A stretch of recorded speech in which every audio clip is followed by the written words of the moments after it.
Welcome in, everyone, to Football Addicts Anonymous podcast. It's great times. It's a Monday. Had my first law school final, so interesting to say the least. It's like no other experience you'll ever have. So it's cool. We're all kind of drained right now, but it's fine. We're here, living life. Get to talk football for 2 hours, so that's cool. Choice? No. That's the difference, my friend. The other two tests I have are gonna. One's all multiple choice, but it's 100 questions, and the other one is some multiple choice, mostly multiple choice. But there's 2 essay questions on the other one. So, anyways, we had a good weekend, relatively speaking. Anyways.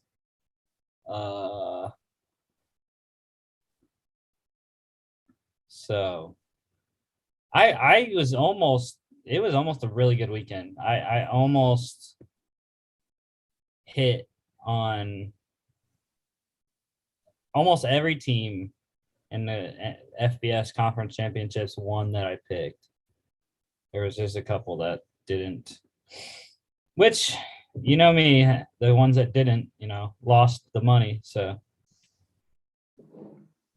starting off on Friday night, again, I didn't get to watch either. Well, actually, no, that's not right. I got to watch the first quarter of this game, and that was it. And I wish I would have been able to watch the whole game because it was spectacular. I was listening to the Pac-12 championship, but I was following this game as I would get updates on the top of my phone. And you can't tell me that there is anyone better competitor than Bailey Zappi, man. I mean, he did everything he possibly could to win this game and to come back. I think they were down 28 at one point. And I was like, when it got to that, I was like, this game's over. There's absolutely no chance. They were down in the third quarter. They were down 29 points, 42-13. They were down. Western Kentucky scored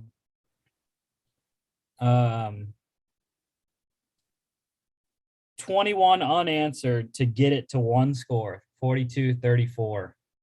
And then the one score that they couldn't have, they let up with 6:18 to go.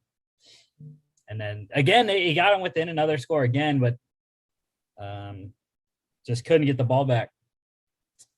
And that was the difference. Actually, no, they did get the ball back. My bad. They did get the ball back, but they couldn't drive it the length of the field.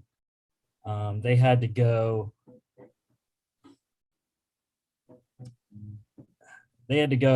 78 yards, and they only got to the UTSA 47 with 7 seconds left. So the game lived up to its hype, or I said that wrong, but lived up to the hype. Sorry. And it was all the people that we talked about all season, whether that's Bailey Zappi or Sincere McCormick. UTSA's quarterback, he did everything. And the one thing he did great was not turn it over. And let's say he has one turnover, that could be the difference in Western Kentucky winning this ball game. But 577 yards is just awesome. Last season of the game in a championship. And then McCormick, 204 yards. That's 5.7 with 3 touchdowns. I mean, can you ask any more from the 2 stars in this game? It was definitely a contrasting styles of offense in this game, with the pass-happy spread offense of Western Kentucky and the run-dominant UTSA squad. You can see that 577 pass yards for Western Kentucky. They actually had -9 rushing yards because the stupid NCAA rule where sacks count as rushing yards. So stupid. But But yeah, -9 rushing yards.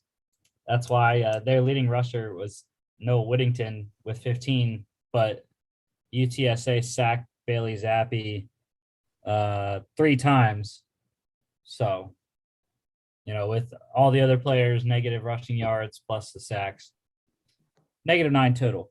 And UTSA, they ran for 304 yards. So definitely difference in styles here. 200-yard receivers there. Jareth Stearns, who came over with Bailey Zappi and a couple other guys, along with the head coach for Western Kentucky, from Houston Baptist last season. 10 receptions, 179, 2 touchdowns, and a fumble. That was a big thing, like you said. 3-0 were the turnovers for Western Kentucky. Really killed them. Stearns' fumble, I remember, was in UTSA territory, like inside the 35. So, do you know how tall these 2 wide receivers are? Stearns, I know, is big. He is. Oh, never mind. I thought he was big. Never mind. 5'9", 195 for Jareth Stearns. Wow. And Mitchell Tinsley, 6'1", 205. So not terribly big. But yeah, Tinsley 9 for 173 and 2 touchdowns. Yeah, it was just tough. I rode Bailey Zappi the entire way. They were on a 7-game win streak coming into this game, and tough way to lose, but it's all right. They'll win in their bowl game. They're going up against Appalachian State in their bowl game in the Boca Raton Bowl. So that's coming up soon, actually. December 18th, one of the first days, the second day, I believe, of bowl season. I think the first day is the 17th. And for UTSA, they're up against number 24, San Diego State, in the Frisco Bowl. There's 2 Frisco Bowls this year. I don't know if you looked at the bowl schedule, Mark. There's a Frisco Bowl, and then there's a Frisco Bowl Classic or something like Frisco Football Classic, which was the extra bowl that they added in, I believe, because of Hawaii. It was Hawaii's fault that they had to add an extra bowl game for this year, because Hawaii plays 13 games every year, and their 13th game was the game that got Hawaii Bowl eligible. So they automatically go to that Hawaii Bowl, and then they had to add an extra one for some other 6 and 6 teams to get into.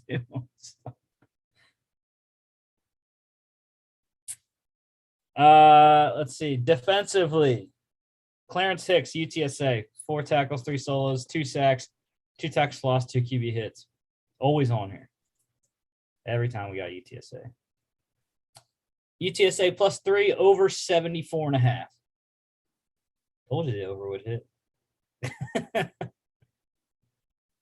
All right, other game on Friday, Pac-12 Championship, number 17, Utah, boat racing number 10, Oregon once again for the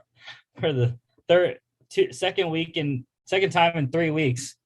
Utah just railing Oregon, and I mean, I guess it did. That's a good word for it. It just 38-10. Yeah, I guess Anthony Brown isn't the answer, or wasn't the answer all season. You can see it. I mean, 2 out of the 3 losses. Their only other loss was to Stanford. And you think about what could have been for Utah, their 3 losses against 9-point loss to BYU, 2-point loss in triple overtime against San Diego State, and then a 8-point loss to Oregon State. Those 3 losses, within 10 points, Utah might have been looking at a playoff berth. With even if they only lose one of those, You know, they're a one-loss Pac-12 champion and crushing Oregon twice after Oregon's top 10, top 5, and then a top 10. It would make the Pac-12 a different discussion. Yeah, it's just you can't lose more than one game early in the season. Can't do it. But yeah, Cameron Rising, nice night. I don't think it was necessarily him though. I think it was a lot of the Utah defense. Utah defense was outstanding. Devin Lloyd, I mean, 34-yard pick six. That kid's a first-round pick. So, yeah, nothing. No stats really too outstanding in this one. It's just, Anthony Brown turned the ball over 2 times again. Cameron Rising had 2 picks of his own, but it didn't matter because his defense was so good. And the running game for Utah was decent once again. So, and yeah, Devin Lloyd is my defensive player of the game. So. I Utah, thought, yeah, that sums it up. Sorry. Utah, they are heading to the Rose Bowl to play number 6 Ohio State. And Oregon, they are now heading to the Alamo Bowl to play number 16 Oklahoma. New head coaches for both those schools, which we'll talk about in a little bit, but just foreshadowing in case you didn't know. Utah covered -3 under 57.5 hit, which I would have won again, classic one leg loss parlay king here. I would have won my Friday night parlay again based off the Hermo maps but Western Kentucky couldn't come back. That was we had Utah money line.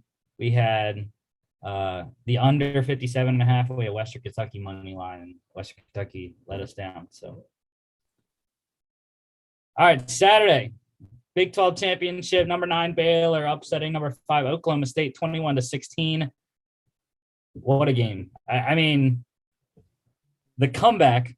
First off, the Oklahoma State defense to allow no points in the second half was great.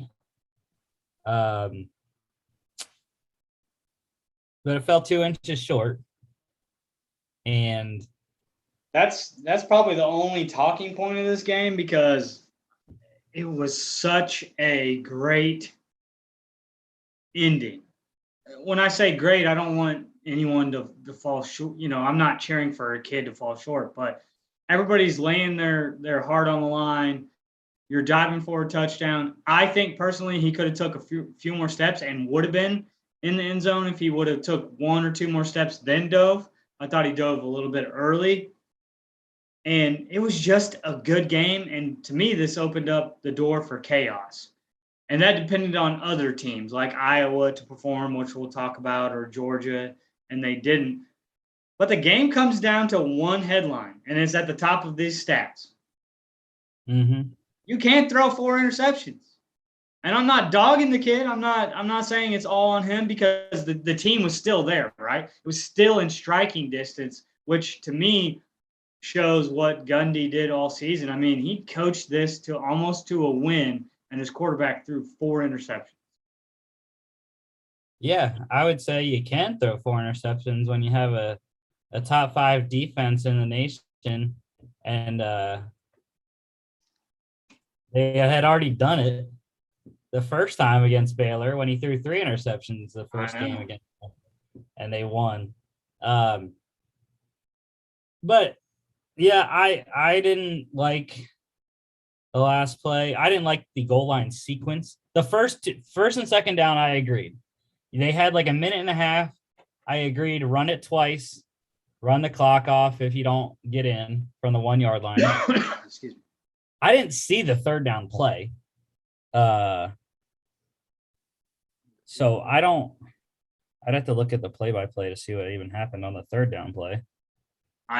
Incomplete pass. So I agree with that call as well. Throw it on third down. But again, running on fourth down is risky. And running, I didn't like what the kid did either. I'm not her side of taking extra steps. I thought that, young man, you're a running back. Put your head down and go.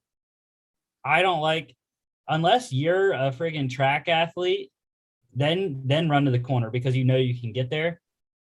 But you're against a linebacker, and that's probably equal speed. And you have to get 3 feet. Put your shoulder down and go.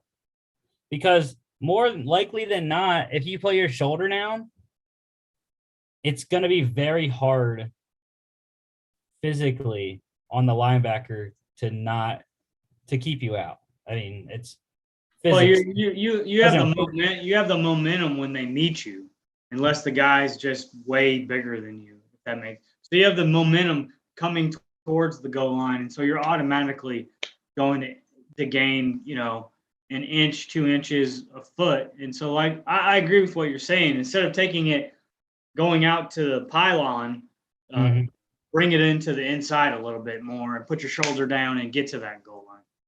And even if he stops you, then it's time to reach with the ball. Or I don't really remember what the pursuit looked like.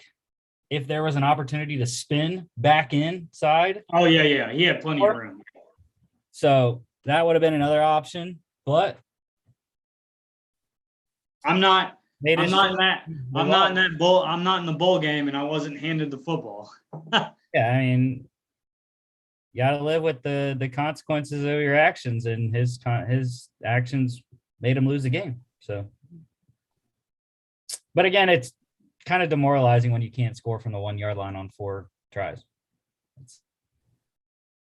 And I also would have liked to see Spencer Sanders' legs, because I thought that was a difference in the second half, that because they weren't able to run the ball all day pretty much. And him running the ball, I thought, opened a lot of stuff up. So maybe QB sweep or QB power or something like that. But no Jalen Warren. Your cousin didn't play in this game, which I told you on Saturday I wholeheartedly disagreed with. They said he wasn't 100%. But again, when you look at, they couldn't run the ball at all.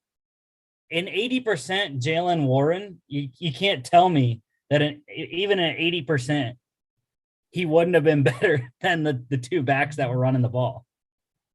I agree. So just another thing I disagreed with on Oklahoma State's part. But you got to give it to Baylor. Dave Aranda, his defense holding Oklahoma State to field goals early was another difference in the game. They weren't scoring touchdowns, especially on the turnovers that they got. They got two fumbles, did Oklahoma State, on defense, and they didn't turn them into touchdowns. So a couple of the picks on Spencer Sanders wasn't his fault either. Got to say that. I believe 2 of them were tips. So. Let's see. Defensively, there's a lot of stats here defensively. A lot of QB hits and whatnot. Tackles for loss, sacks. I am going to go with Baylor, though. The most tackles with the most special stats. 7 tackles, 6 solos. Jalen Petrie, the safety, 2 tackles for loss, 2 pass deflections.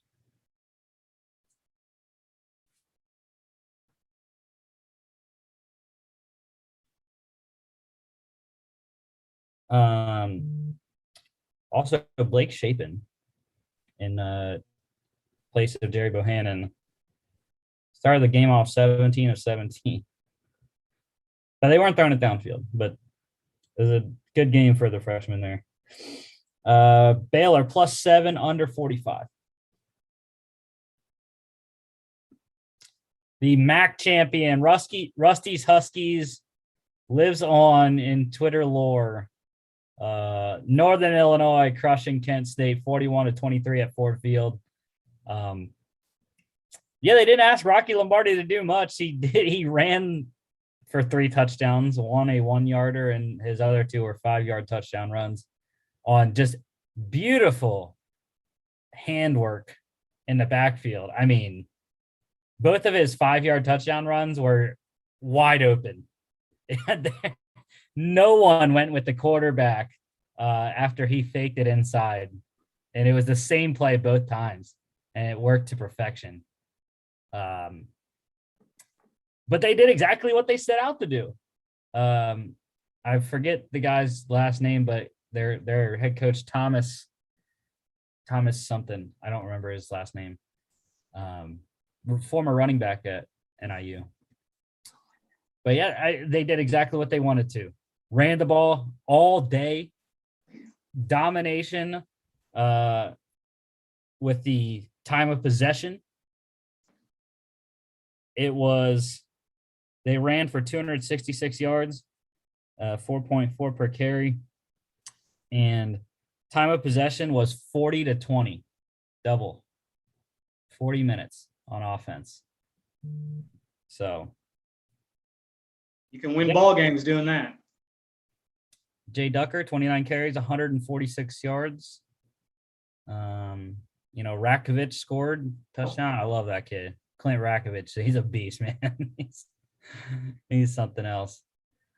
And the defense got turnovers too. That was a big a key for the NIU Huskies as well. Dante Cephas for the Golden Flashes there, 7 receptions, 102 yards, most of Crumb's passing yards there. And defensively, I mean, how can you go with anyone other than safety CJ Brown for NIU? Exactly what I was looking at. Yeah. 10 tackles, 6 of them solo, a sack, 1.5 tackles for loss, pass deflection, and a 26-yard pick six, which was massive. That was the not the game sealer, but it got him up 24-3 at that point in the third quarter. And Kent State did go then and score a touchdown, made it 14-point game, but then it was 2 straight touchdowns. Oh, I was wrong. I thought Rocky had 2 5-yard touchdowns. He had touchdowns of 1, 2, and 5 yards. So. Northern Illinois, though, plus 3.5, under 75.5. Yeah. I was very happy Rusty's Huskies lived on. And forgot to say this for the Big 12 title game. Baylor heading to the Sugar Bowl to play number 8 Ole Miss. Oklahoma State, they are heading to the Fiesta Bowl to play number 5 Notre Dame. Both massive games, obviously New Year's 6 for both of those teams. Big money for the Big 12, right? I think it'll be fun. I think both of those games will be fun. And for this game, Kent State heading to the famous Idaho Potato Bowl against Wyoming. NIU, they're heading to the Cure Bowl versus Coastal Carolina. Big, tough test against Coastal, man. I don't know how. I gotta figure out who I'm gonna pick in that game. I might have to stick with Rusty's Huskies, man. I like Rusty's Huskies. All right, Mountain West Championship, and before we start our breakdown of this game, we're gonna play a clip for y'all. A clip that came back on November 15th, our Monday show that day, and we're gonna share it here, I guess. Share the screen. So here we go. Good prediction. I think that's because in no way should San Diego State be 9-1 right now. Their quarterback is terrible. I don't care if he won this game. He won it because Greg Bell ran for 100 yards.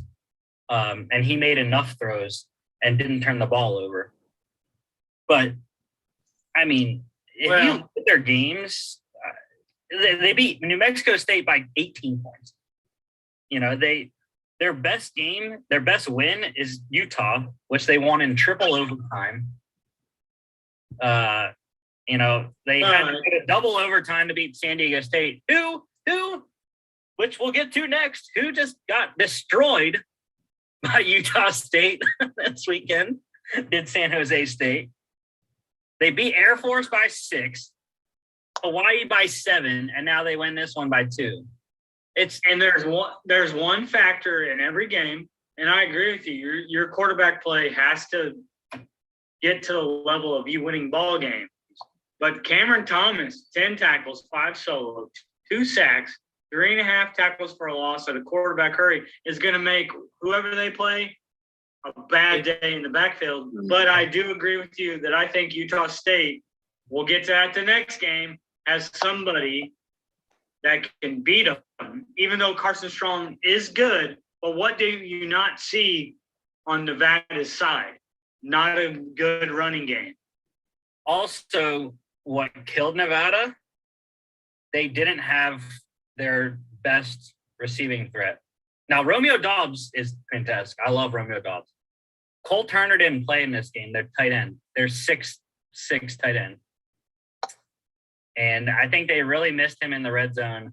They even tried to throw one up. They bring in their backup quarterback. Both of us are agreeing on one. Throw a fake too, because he's 6'9", their backup quarterback is. So, and they didn't get that one, but they did get a touchdown then to Dobbs at the end. But yeah, I was disappointed though. I stayed up late to watch the game, and yeah, like I said, Dobbs 9 for 127, 2 touchdowns, and yeah, Mark got it. Cameron Thomas, number 99, unblockable all night. Nevada did cover though, plus 2.5, and under 45 by 1. That late field goal by San Diego State hurt a lot of people and made a lot of people happy at the same time. Mm-hmm. Whichever side you were on the spread, or whichever side you were, well, it didn't matter for the over/under because Nevada didn't get a chance to kick the game winner. But yeah, so like I said, my bad. I didn't run that back far enough. They turned it over a little bit. I thought I had it here. because it crushes my dreams of Nevada winning the Mountain West. Here it is. Like my preseason prediction was. And I really thought they had the game. Carson Strong got the ball back down 2 minute plus, no timeouts. I was like, bro, there's no chance they stop Carson Strong. Then they got to like midfieldish and they couldn't get past that. And it wasn't his issue. I mean, what do you want? 350 and 3 touchdowns. He did have a game. He did have himself a game. And I think the biggest thing is that Lucas Johnson didn't turn the ball over. This was the first game where you saw a quarterback outplay another quarterback in a losing effort. Everything we've talked about up to this point has been, well, maybe they should have ran with their legs a little bit, or they turned it over a little bit, or this or that. Carson Strong, that's why I picked Nevada. And we've been talking about the quarterback play. And the one game that I differentiated on, my defense is going to win this game. I'm just saying this. I don't care who it is, and it's most likely going to be Utah State against San Diego State in the conference championship. Utah State is going to roll San Diego State. And that's what I was trying to get out of that clip, man. I tried to tell y'all a couple weeks back that this was coming, that Utah State would not take it from all the stuff that San Diego State had. Oh, they're ranked. Oh, they got a better record. Oh, they beat some better teams. They beat the team that rolled us by 24, Boise State. It didn't matter. I told y'all a couple weeks ago this was going to happen. And what happened? Utah State rolled number 19 San Diego State 46-13 in the Mountain West Championship game. And I was so excited because we talked about it on Friday. Logan Bonner just crushed the San Diego State defense. 318, 4 touchdowns and a pick, 69% completion. I wasn't able to text my picks Friday because I was swamped. I didn't get out until 4:45, 5 o'clock. But you heard on that same clip, I said the same thing. So I should get 0.5 or at least a win since you picked for me. No, I gave NFL picks already. Come on. I gave you 2 wins in the NFL. Well, I'm glad. I love that you play that. But I was drinking that Kool-Aid as well. What I find funny, though, in that clip is they did, when you think about it, San Diego State did beat some decent teams. Air Force is no walkover, not just because I may be working for the Air Force soon and I need to say that, but they're no walkover in football, right? They did beat a Utah team that just won the Pac-12 championship. But you and I were talking over the weekend, Logan Bonner was the difference. And that's the quarterback play we were talking about in that clip. And I was mad at the bar. You know, it's a sports bar and they have this massive wall where it's just a big screen and they have 6 screens, 3 on each side of the big screen. And I didn't understand, or maybe their TVs just didn't work this way, but they had the Georgia game on the big screen because, you know, we were there for our UGA alumni chapter watch party. So they put the Georgia game on the big screen. And then on 2 of the other screens, they had the American Championship, Cincinnati, Houston. And then 2 of the other screens, they had the Sun Belt, Louisiana, Appalachian State. But then they had 2 other screens that were playing the Georgia game too. And I was like, why you got to put the Georgia game on the big one and the 2 little ones? I was like, it didn't make any sense to me. I thought you would want as many games on as you could, but nowhere in that bar did I see the Mountain West Championship being played on TV. So I was disappointed I didn't get to watch this game, but I was following it on my phone and very happy for Utah State and head coach Blake Anderson. No scoring in the first quarter, which was weird. But then Utah State outscored them 14-3 in the second, 15-3 in the third, and 17-7 in the fourth. So double digits each quarter. That's how you win. And both quarterbacks for your San Diego State weren't good. Lucas Johnson was injured for this game. That's why he didn't play after they benched Brookshire. I guess the freshman actually wasn't too bad, 5 or 6 or 50 yards and a touchdown at the end. But really good for Utah State's defense. They held Greg Bell to 50 yards. Granted, it's a good average, 4.5 yards per carry, but 50 yards is a decent amount to hold Greg Bell to. Also made him cough the ball up one time. So that was good to see. And then, like we said, the receivers, I mean, Brandon Bowling, 8 for 154 and 2 touchdowns. Jesse Matthews actually had a nice day for San Diego State as well, 8 for 82 and a touchdown. But the defense, man, look how many Utah State Aggies are on that list. There's only one San Diego State Aztec. They were hitting Brookshire and hitting him, sacking him.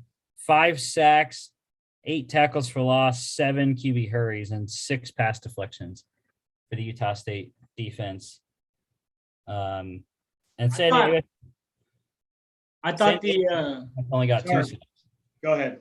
Sorry. I thought you were done. Yeah, San Diego State's defense only got 2 sacks and 3 QB hurries. So when you said rolled them, I mean, that's what you're talking about. The defense just annihilated the quarterback play. But what I found funny, I know it's only 5 for 6, but he also had 4 for 36. And we might preview a game where maybe someone should have turned to a backup. I don't know. We might have went to school there.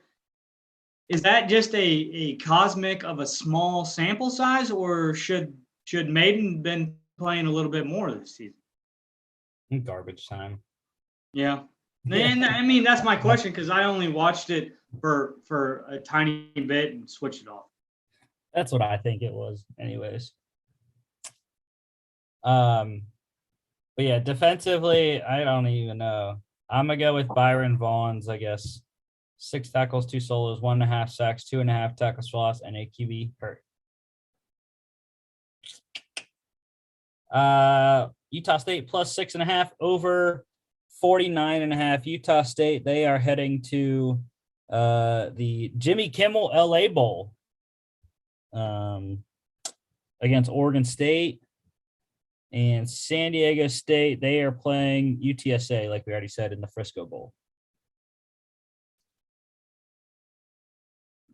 All right, Sun Belt Championship, number 24, Louisiana, 24-16 over Appalachian State. Great way for Billy Napier to go out to Florida. Levi Lewis. Again, neither quarterback, completion-wise, anyways, were good at all.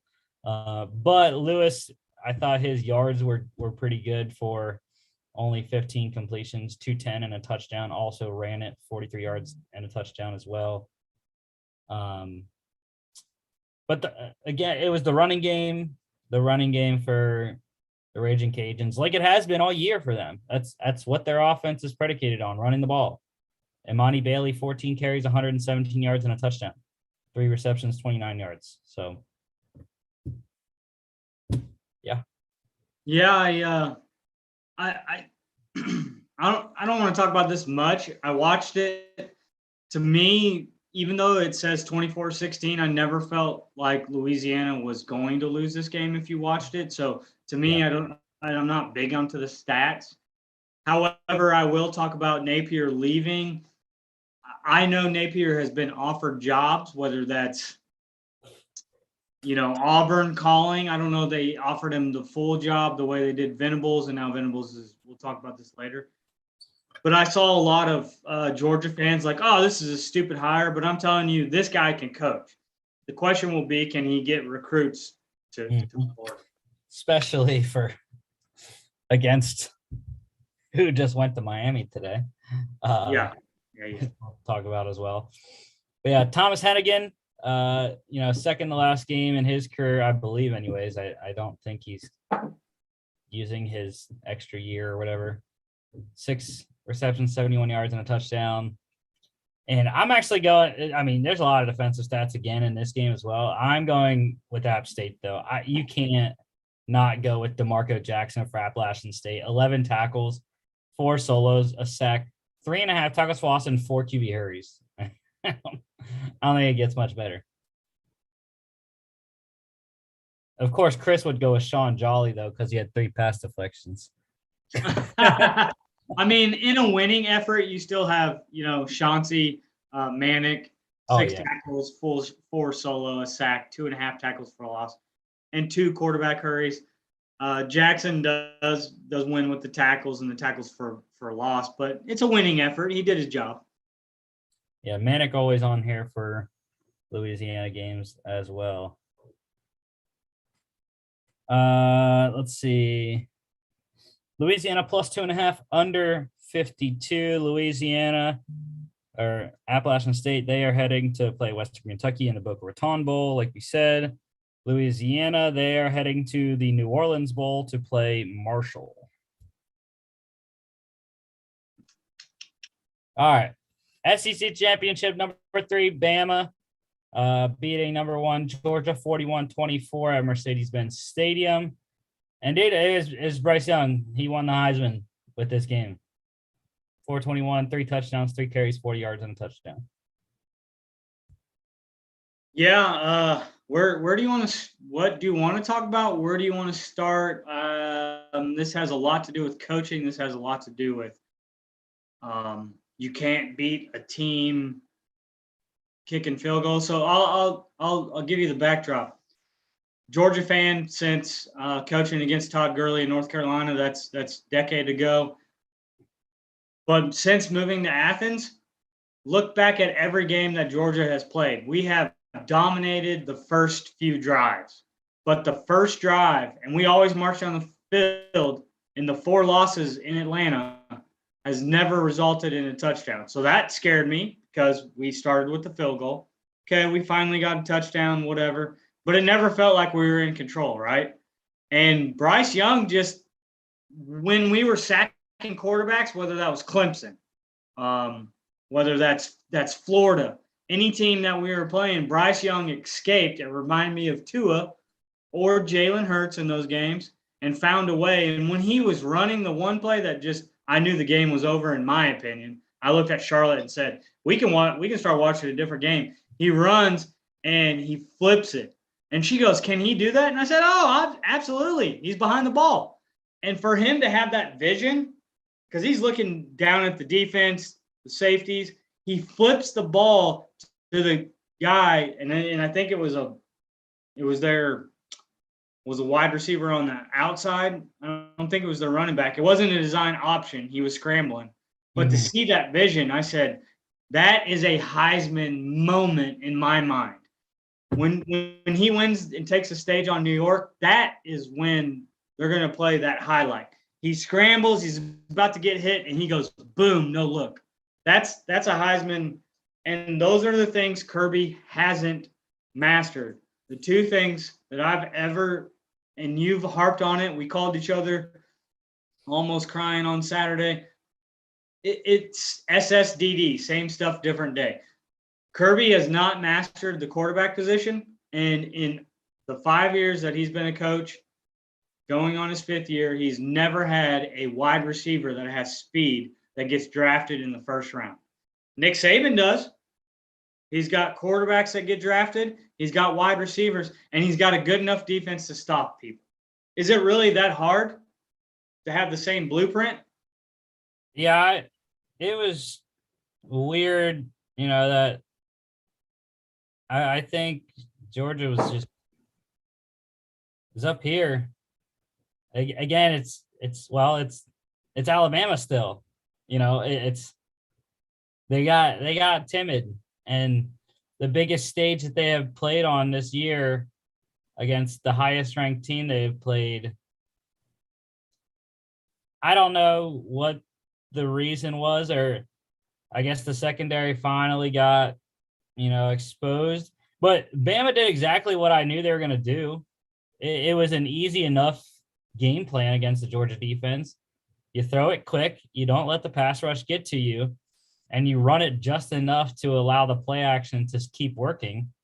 And like I said, they did that offensively to perfection. And defensively, I don't know if they actually even did anything special. It was just they confused Stetson on a couple things. And, the one interception wasn't his fault. It was a tip pass, but. Look, well, okay. And the defensive player of the game, in my mind, isn't he's on here, but doesn't even have, like, you could probably go with Jordan Battle, right? But Will Anderson changed the whole dynamic of that game. And that's a linebacker that we have not seen. And I'm going to go on. I wish that Stephen A. or Skip Bayless or Desmond or our beloved brethren, David Pollock, the SEC East is trash. It is trash. Besides Georgia, who does Georgia play each year? We played Arkansas when they were ranked. They are no longer in the top 10. Tennessee, not good right now. Florida, terrible this year. Kentucky, okay, one of the better teams in the SEC East. Kirby is getting by stomping on the SEC East, and every time we play someone in the West, like a good LSU, a good Alabama, this happens. That doesn't mean that we can't win a championship, but he has to fix things and swallow his pride. His pride is we're a hard-nosed defensive team, and we got an identity this year. But you have no identity at your quarterback position. Who he needs to go out and get is beg David Cutcliffe, that got fired by Duke, that is a quarterback whisperer, to please come down here and be a quarterback's coach. Because even Stetson Bennett left Georgia and came back a better quarterback. Name one person that he has developed in the quarterback position. And you're not going to win since 1980, and you'll probably lose to Michigan until you figure out your quarterback position. And that has nothing to do with Stetson Bennett as a person or his ability. Does that make sense? I'm not ragging Stetson Bennett. I am ragging that I could care less about your number one effing recruiting classes until you bring me a Heisman quarterback. I don't care about your defense until you bring me a quarterback that can win us a championship. Yeah, I think, we were saying, I know I was at the bar, man. I was yelling. It's once we got down enough, it's at some point when you're down 17 points, you got to try something, anything to stay within shooting distance. And he kept rolling out 13, 18 stayed on the sidelines, coaching 13 up. And dude, he was coaching his butt off. That's what, maybe he's afraid to get hit. Maybe that's the issue, right? There could be a discussion about that. I don't know. He's had a couple injuries. And our running game hasn't been spectacular this year. Look at our running game. It hasn't been spectacular. We've talked about that. It hasn't had a solidified runner. We've shared the ball and no one's been the alpha dog in that room, right? And Bama often amplifies your issues, whether it's the quarterback or you thought you did something good, Nick Saban picks at it.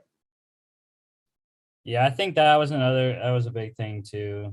You didn't notice the running game and soft schedule. I'm just going to say it right now. No one agrees with me. The SEC East is trash. SEC East is trash. You heard it right now. Bring Oklahoma. We need another good team. Yeah,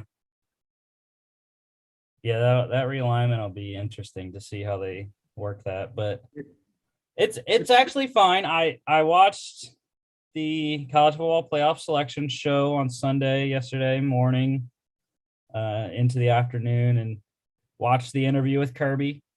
And I was happy with what I heard. That's what I'll say from his interview. Look, we're sports guys. We have masters in sports management. We've coached. I don't want anyone else to coach our football team. So don't get that wrong. I've never ever said that. And I love that he doesn't get too high or too low. I think he's serious. I think he has a game plan that's gonna get us to the championship. I think it'll be lackluster if Saban retires before he gets there. I would like for him to beat Saban, if that makes sense. Before we leave, two things that win us a national championship going forward is we see JT under center, and you don't throw 2 times to George Pickens. You throw a lot more to George Pickens. And he's going to have a full month to get even more healthy, if that makes sense. Yeah, I think that's right. Him opposite Bowers. Yeah, the Bowers thing. Or I still don't know how the kid isn't on the Mackey finalist. Oh, I know that's crazy. The kid from Notre Dame reminds me of Gronk, and he reminds me exactly of Olsen. I mean, if you could compare either one of them. But yeah, so I do agree. I think this makes, I forget who said it on the selection show. I think it was Herb Street. I tend to agree with Herb Street on a lot of things because he's kind of a down-to-earth guy. But I do agree. I like this position that it puts Georgia in, though. I think it does make them a more dangerous team, being that they are the underdogs now. You're gonna be the lower seed more than likely in both games because the projected path is you beat Michigan and then you play Alabama again. So, Michigan is not going to be a walk in the park, though. I will tell you that. Oh, for sure. Yeah, I didn't realize how many. We'll talk about them. How many ranked teams they've beat this season? Yeah, I will say this. I do like the matchup. I'm happy. And there's some family ties to it. Like I said, I'm happy that we're not playing Cincinnati. I thought that was going to be a very tough game. Not that Michigan won't be, but I like the matchup. Jamison Williams, though, unstoppable, 7 receptions, 184 yards, 2 touchdowns. Brock Bowers already said 10 receptions, 139 yards, and a touchdown. This kid's a true freshman, mind you. Mechie got hurt, torn ACL. He's done for the year, 6 receptions, 97 yards, and a touchdown. And defensively, you already said it. I'm going with Jordan Battle because of the pick 6, 6 tackles, 4 solos, 1 QB hurry, and a 42-yard pick 6. Bama plus 6, over 49. Over 49? Yeah. Wow. The American Athletic Conference Championship, number 4, Cincinnati, solidifying a perfect season, 35-20 over number 21, Houston. And I told you, Mark, I told you on Friday, Desmond Ridder would not be the difference. Now, he did score 3 touchdowns. I will say that. Nice, decent completion percentage. But I told you who it was going to be. And it was James Ford. Jerome Ford. Jerome Ford. 187 yards and 2 touchdowns. Now look, I don't know that okay, it's on video. Maybe I did say, I said the difference would be if Ridder had a hiccup. And what did Ridder not do? He didn't turn it over, right? That was my thing. Don't turn it over. Because I've been saying that the Heisman is quarterbacks and he's undefeated, but he hasn't looked good this year.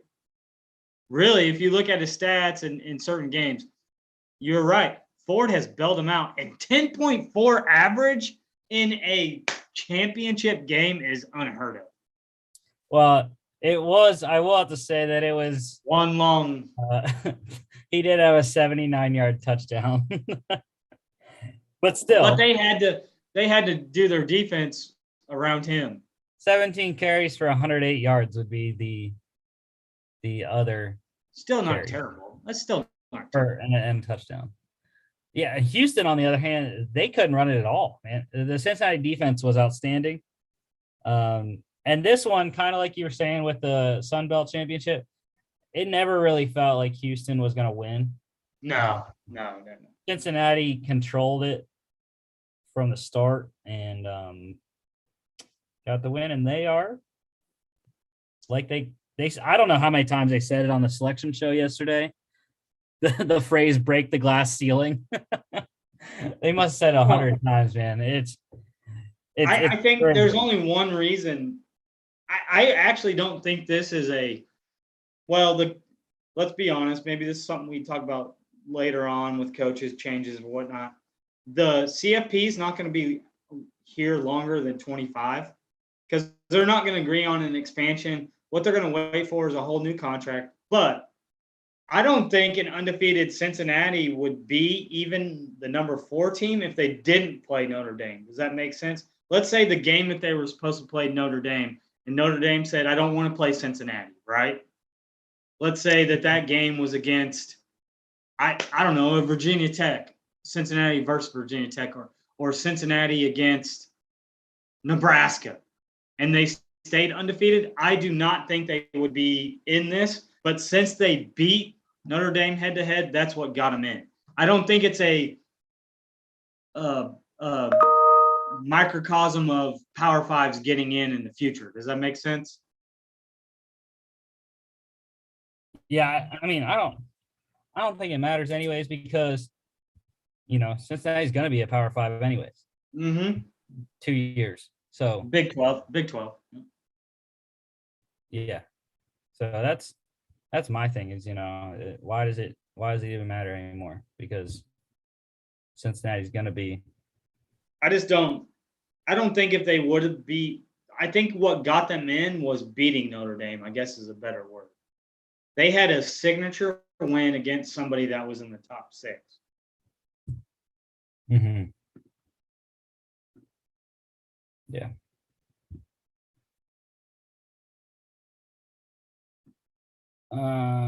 It's like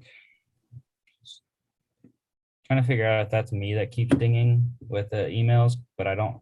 It was me. I just turned it off. That's my. I was gonna say I don't see But like when it dinged, an email popped up. It was because you probably got the D1 ticker email too at the same time. Exactly the same. Yeah, I was like, I don't think I have any email tabs open. I just exited out of it. I just exited out. Nathaniel Dell for Houston, though, all season for them, leading receiver, 9 receptions, 152 and a touchdown. And then defensively, it's Cincinnati. Joel Dublanko, he's my favorite linebacker, my favorite guy from Cincy. 7 tackles, 4 solos, 2 sacks, 2 tackle loss, and a pick. Cincy covered -10.5, over 52.5. Big Ten championship number 2, Michigan getting it done, 42-3 in Indianapolis, number 13 Iowa. Killed him in the second half, man. Yeah, and it was weird because the stats, I mean, yeah, you had a running backs run for touchdowns, but, you know, Haskins had that amazing game against Michigan or against Ohio State last week, and he comes back, runs for 56 yards and 2 touchdowns. But it seemed like they wanted to do a more committee approach, I guess. I don't know. Blake Corum had a long run.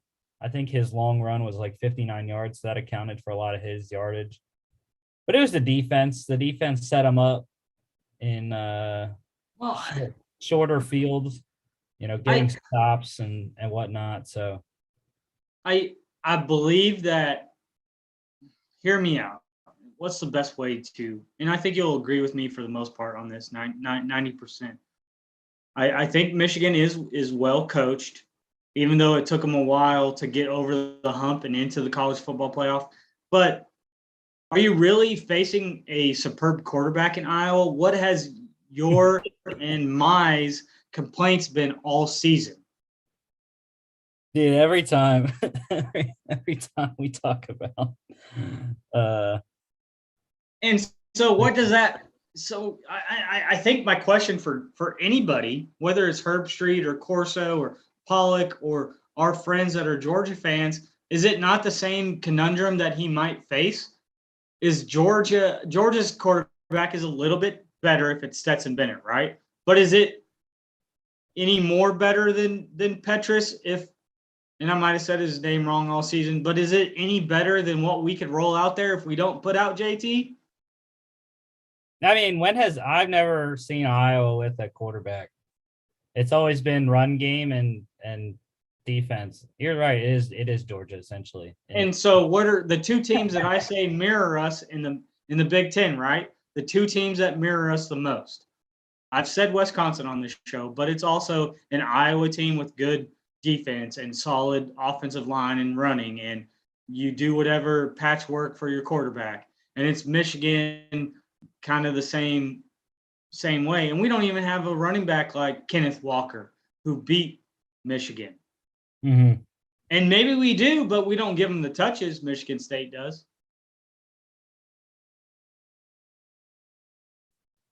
Yeah, it's funny. I think the best Iowa quarterback that I've seen was CJ Beathard, but yeah, Iowa definitely struggled. I wish I would have seen the trick play. I don't remember the trick play that Michigan when Donovan Edwards threw a 75-yard touchdown to Roman Wilson. But yeah, Eric All scored again. And then, of course, who else would I pick for defensive player of the game? The guy that's up for the Heisman as well. Aiden Hutchinson, 4 tackles, a solo, a sack, tackle for loss, 2 QB errors. Easy money. Michigan covered -12, over 44 hit by 1. I didn't have to sweat as much. I had 43.5. So once Michigan scored for the last time, I was like, let's go. There's going to be a family affair when it comes to Miami at the Orange Bowl. Harbaugh's sister is married to our basketball coach at Georgia, so I think it's intriguing. I guarantee you there'll be article about that before the football game. Mm-hmm. Yeah, and I guess I've been getting off track of telling you where these teams are going next for the last 3 games. Houston is playing Auburn in the Birmingham Bowl. Cincinnati, obviously, in the college football playoff against Bama. And then Georgia against Michigan in the conference in the college football playoff. Iowa, they are heading to the Citrus Bowl to play Kentucky. That'll be interesting. That'll be the same style. That's exactly the same thing. Defense and running. And, I asked my partner if he wanted to go to the Orange Bowl, and he said absolutely not. So I'm just throwing it out there. I would buy us tickets if you want to go to Miami. I will be in Athens at your house. We'll be watching it together no matter what. Possibly. I don't know. It's at night, so I might be at the bar.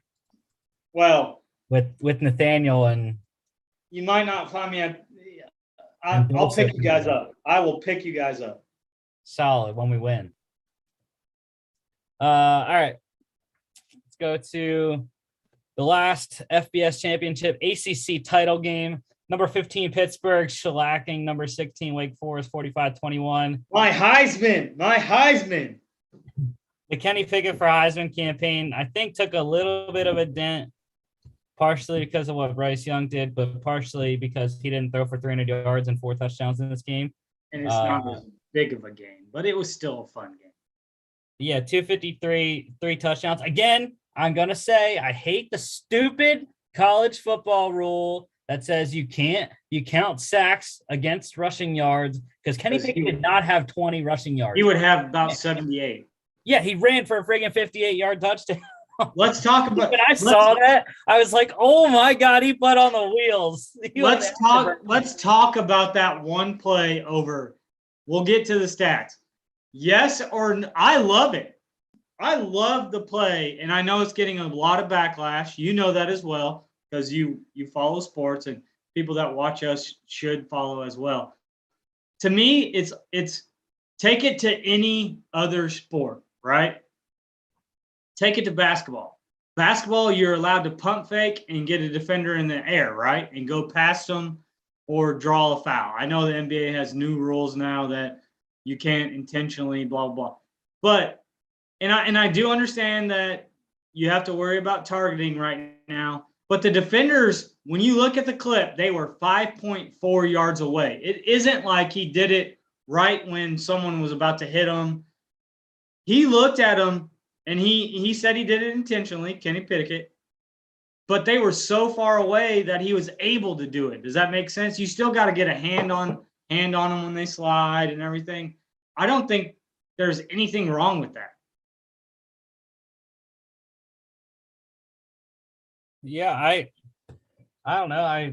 I love everything Kenny Pickett does. So maybe we should have brought the clip up. If you guys didn't know, he was running and put one foot down and slid his toes like he was going to go down to slide. And the Wake Forest defenders froze because they thought he was going to slide, and he kept running. I thought it was a boss move. Yeah. You told me about it when I was outside doing something with my kids, and I ran inside and had the game on, and I saw it, and I was like, oh, my gosh, that's awesome. Yeah, man. He was a beast, and like I said, I couldn't believe he put on the afterburners though, and got it the whole way in there. Disappointing night for Sam Hartman, 4 interceptions, but did score 3 times as well. They couldn't run the ball most of the night. Pitt could. Abanaconda there, 6.1 per carry, 2 touchdowns on the ground. Hammond with a receiving touchdown for the Panthers. And Jordan Addison, man, he and Kenny Pickett together are ridiculous. 8 receptions, 126 yards in this game. He's just a monster. Let's see. Defensively, there's 2 guys. Servassier Dennis, 12 tackles, 5 solos, 2 sacks, 2 tackles lost. And then also for Pitt, defensive back Eric Hallett, 2 tackles, 2 solo, 2 picks of Hartman's 4, and a 19-yard pick 6. Pitt defense looking like the 2000s Pitt defense. Or the 2010s with Donald.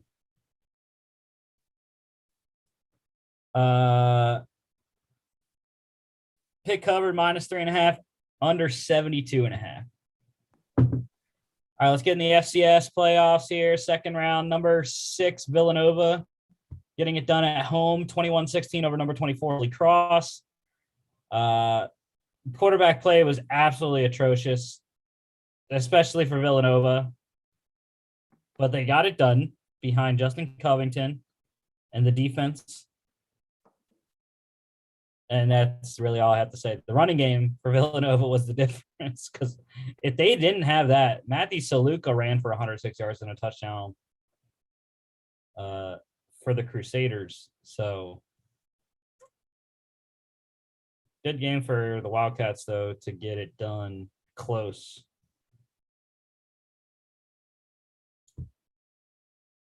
Defensive back Ethan Potter for the Wildcats there with an interception off of Sluka. Holy Cross did cover, though, plus 13.5 and under 49. Number 5, Montana, getting it done in a shootout over number 4, Eastern Washington, 57-41. Mark, see, I gave you another game. I picked Montana for you, because I wanted to lone wolf Eastern Washington. I think that's a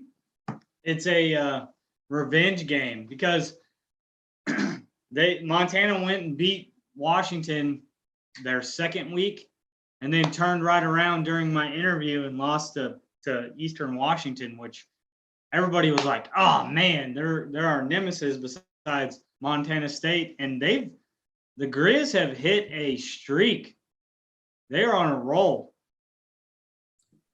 Dude, this game is exactly the Conference USA championship game for me. It's, again, well, what do you want from Eric Berrier? 530 and 5 touchdowns. The man threw it 80 times. If you didn't see that right there, Mark. 80 attempts. He threw the ball. That's crazy. I mean, that is, you know who that reminds me of? The old Pirate coach at Mississippi State. That is his numbers right there.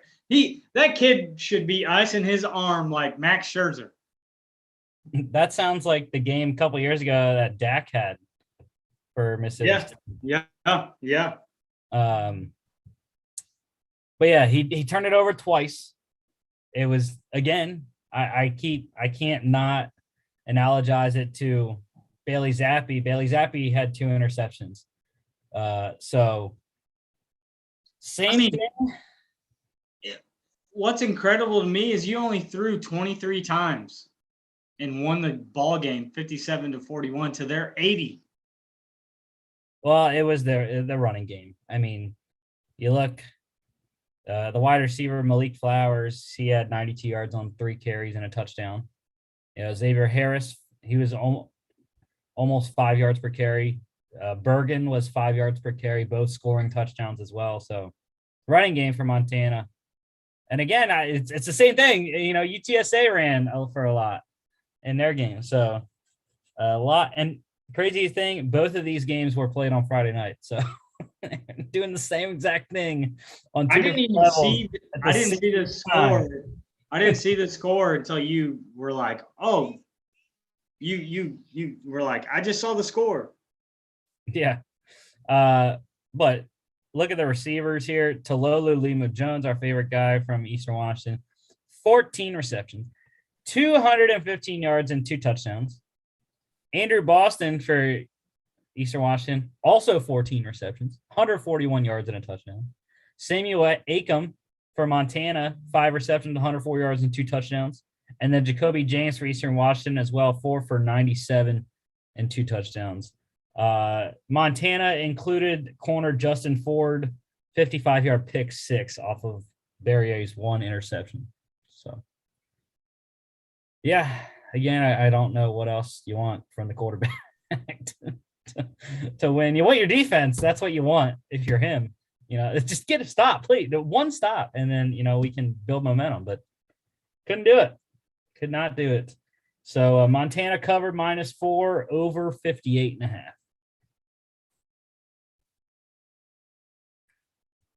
I keep doing this, Mark. I keep forgetting to say where people are going because I didn't say it for the ACC teams. Pitt, they are heading to the Peach Bowl to play Michigan State. Are we going to that one, Mark? That's the night I get in to Athens, December 30th. You want to? I will get us tickets if you want to. It's at 7:00 in Atlanta. I could probably get us tickets. Nate's driving. I'll have to get a third one. And then Wake Forest, they are going to the Gator Bowl to play Texas A&M. FCS wise, Villanova, they win. They are moving on to the next round to play. Always good when I'm trying to tell people stuff and then my phone doesn't load. They will play South Dakota State next round. They will host South Dakota State in the quarterfinals. Montana, they are going to host they are going to James Madison. Going to JMU. So Saturday, second round here, FCS playoffs. Number 9, ETSU, 1-pointer over number 10, Kennesaw State. You said that they could possibly win, Mark, and it took a 2-point conversion at the end to beat the Owls of Kennesaw State. I flipped this game on in the last 90 seconds. I sent you a text message. They were down 2 scores, and it almost reminded me of the NC State UNC game about a week ago. Onside kick, got it back, went down, won the ball game. Just phenomenal game. And I'm glad I flipped it on at the right time.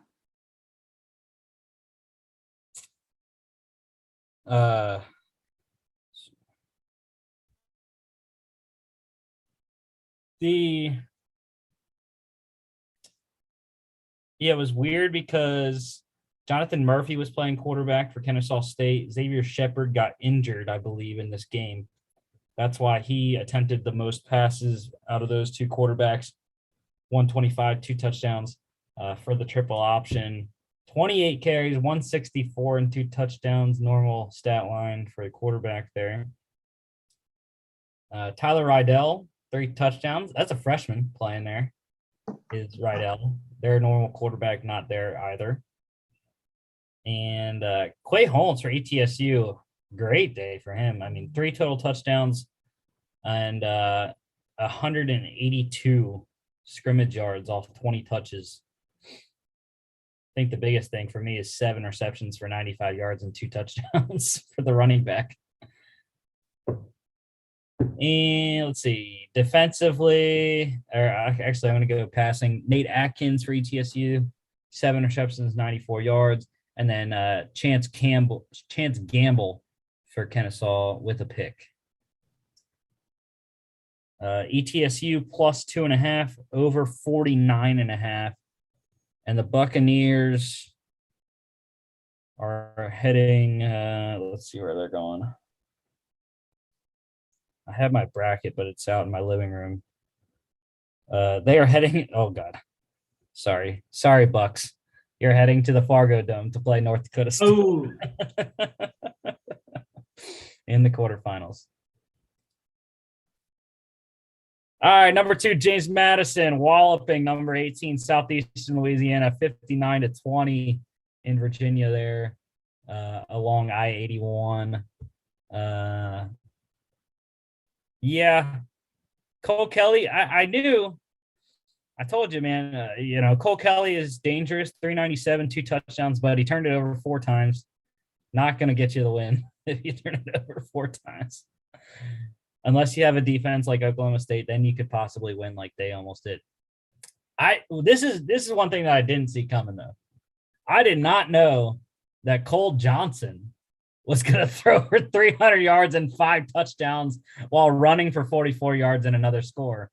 I just did not think that's what James Madison was. But against the secondary, I guess, of Southeastern Louisiana, it didn't matter. Got the job done. Let's see. Austin Mitchell here, 9 receptions, 129 and a touchdown for Sela. And then Antoine Wells. Remember him from the spring. Great receiver for the Dukes. 6 receptions, 123 yards, and 3 touchdowns. 3 touchdowns, yes. 3 receiving touchdowns. Chris Thornton also scoring twice, once receiving, once running. Diamante Tucker Dorsey. You remember him, Mark? He was a transfer from, or no, actually, I don't know why I thought he was a transfer.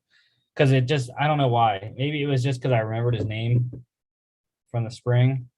I definitely looked at that when I was doing the stats, and I thought he was a transfer. So I looked at his bio, and it said James Madison. So, but 2 picks in this game, including a 43-yard pick 6. Greg Ross, also one of the 3 picks from Cole Kelly for the Dukes. James Madison minus 14. They covered over 69. Number 1, Sam Houston State, still undefeated. So Sam Houston has won, I think it's like 27 straight now or something like that. 49-42 shootout against number 13 Incarnate Word. And again, I told you just like I did with Cole Kelly, man, Cameron Ward can light it up. 39 of 61, 481 and 5 touchdowns. No turnovers. And he lost with that stat line. That's tough. That's maybe one special teams play away, one sack that they could have had a little bit more. And didn't Sam Houston State last year go all the way to the semifinals or They're the reigning national champs. Yeah, yeah. So they're undefeated, but they had some close ones in the playoffs last year. Yeah, and it was and came with 2:07 to go. UIW turned it over. Wow, on the 1. Fourth and goal from the 4, and they got it down to the 1. Cameron Ward on a QB. I don't know if it was a scramble or if it was a QB power. I think it would have to be a scramble if you're at the 4-yard line, right? So yeah, you're going on the outside, definitely. Yeah, so he ran and only got down to the 1. I think I'm interested in seeing where Sam Houston State goes next. Yeah, so before we get there, Ramon Jefferson, what a day for him on the ground. The whole running game for Sam Houston. Look at that. 22 carries, 166, 2 touchdowns. Noah Smith as well, 10 carries, 95 yards and a touchdown, 5 receptions, 52 yards. Receiving wise, 300-yard receivers for the Cardinals. Darian Chafin, 11 receptions, 172, 2 touchdowns. Taylor Grimes, 9 receptions, 104, and 1 touchdown. And Trevor Begoo, 6 receptions, 103, and a touchdown.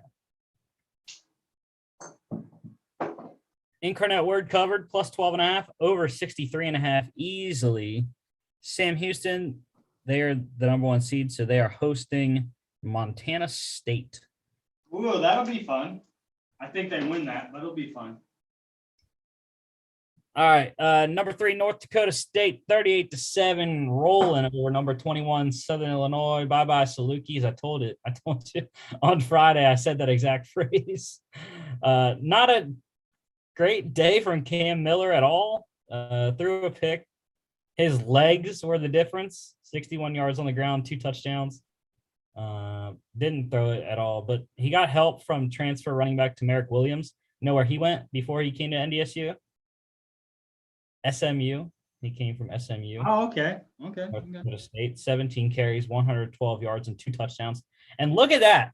Look at the integral part that Quincy Patterson played in this game. He didn't throw a pass, and I didn't watch this game, so I don't know exactly how they utilized him, but he did run it 7 times for 84 yards and a touchdown. I did not get to see this game. I know we all picked NDSU, but I was the one that thought I did say this, so I'm not always right, only 99% of the time. Just kidding. But I thought Southern Illinois would make it a game. I said it, if you look at playing the Dakotas this season, they were tough, but this was not a game.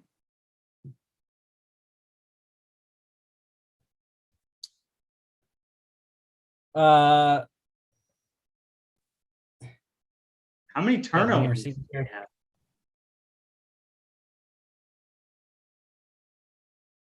It was 1-0 Wow. again.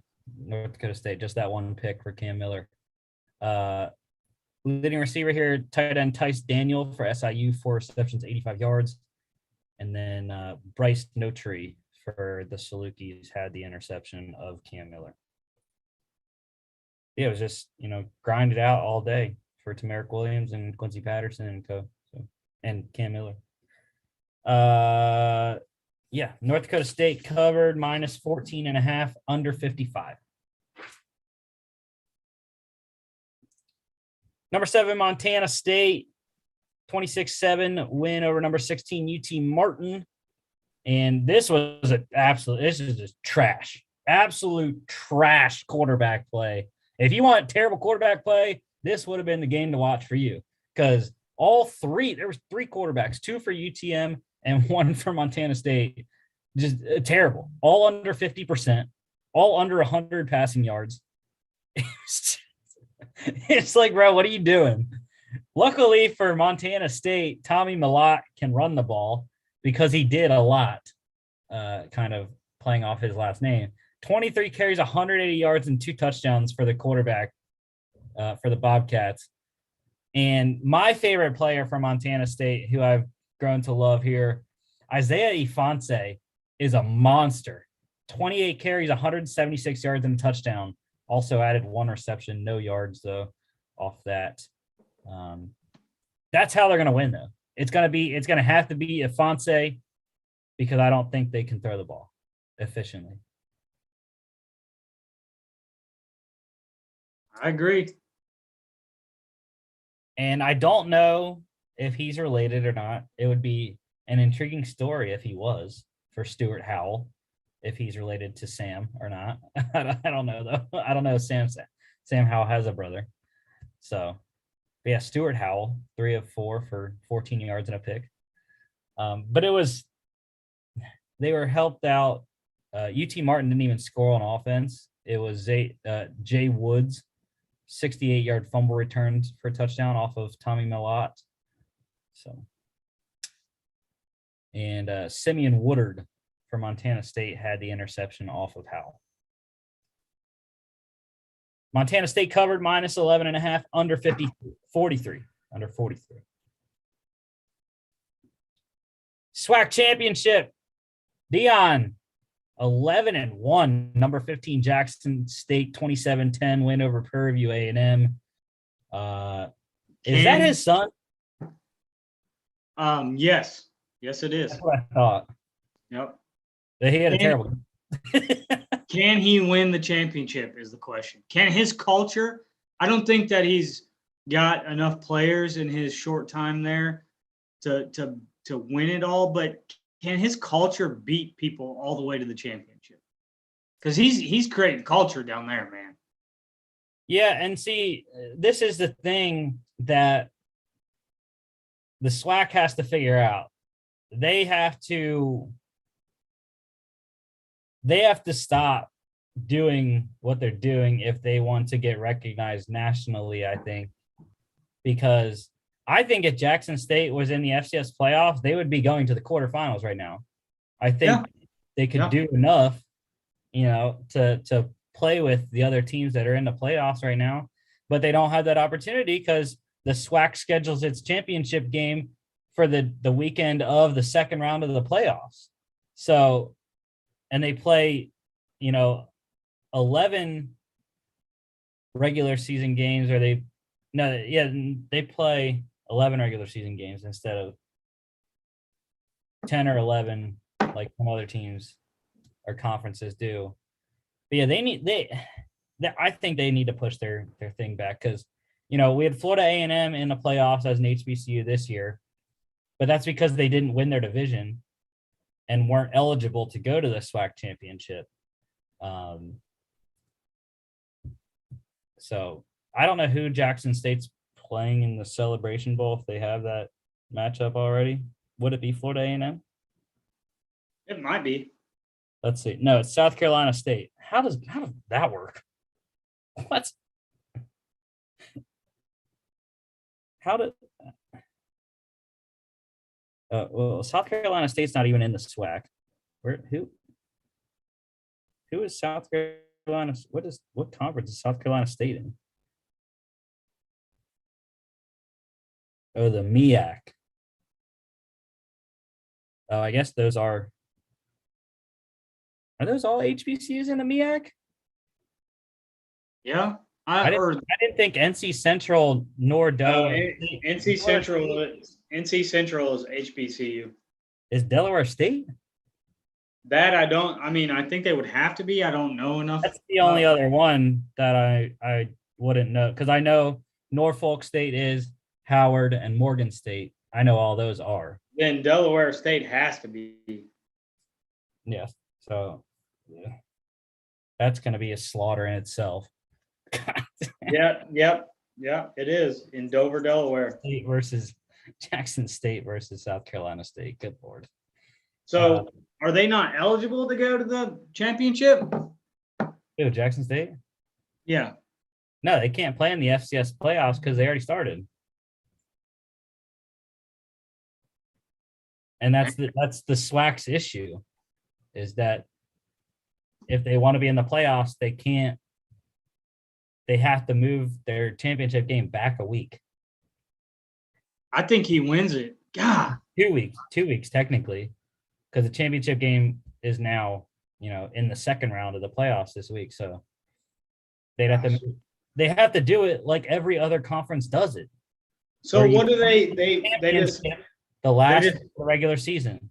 They just play for the HBCU championship. Yeah, they play for the HBCU national championship. That's it. Which I followed. I follow Dion and everything he puts out, and he was saying that we're going to do it. What he was saying, what I've heard him say is, no one's ever done it this way at HBCU University, so we're going to do it first. But I do think he is working to change that or move up or whatever that may look like. Yeah. So, but his son struggled. It was this was another just terrible quarterback performance in this game. It didn't matter which Prairie View quarterback was playing, whether that be Jawan Pass or Trajon Conley. Both were horrible. Pass with 4 turnovers, 3 picks, and a fumble. Conley had a fumble. Dion's son threw a pick. Luckily for Jackson State, Peyton Pickett was there to run for 19 times and 107 yards and a touchdown. Because otherwise, it was, like I said, it's terrible. Jackson State's defense was outstanding, though. They got help from the special teams as well. You can see their corner Isaiah Bolden with a 91-yard kick return touchdown. James Houston with a 5-yard pick six. Cameron Silman Craig had 2 picks. And then Darius Campbell for Prairie View had an interception as well. Jalen Howard for the Panthers, 4 receptions, 93 yards, and a touchdown. I don't even know what Jackson State's mascot is. Because, again, I hate their logo, and you can't tell what their mascot is from their logo. So, what even is their mascot? Prairie View, the Panthers? No. Jackson State. Oh, that's a good question. I really don't. Again, they're no, they're the I think it goes with the J. They're the Jaguars or Tigers, or I think they're the Jaguars. I mean, let's look it up. Now you got me picked. I think it's the Jaguars. Yeah, because their logo sucks. I hate it. I still hate their logo. Well, we talked about that last week. I'll keep talking about it. I don't care.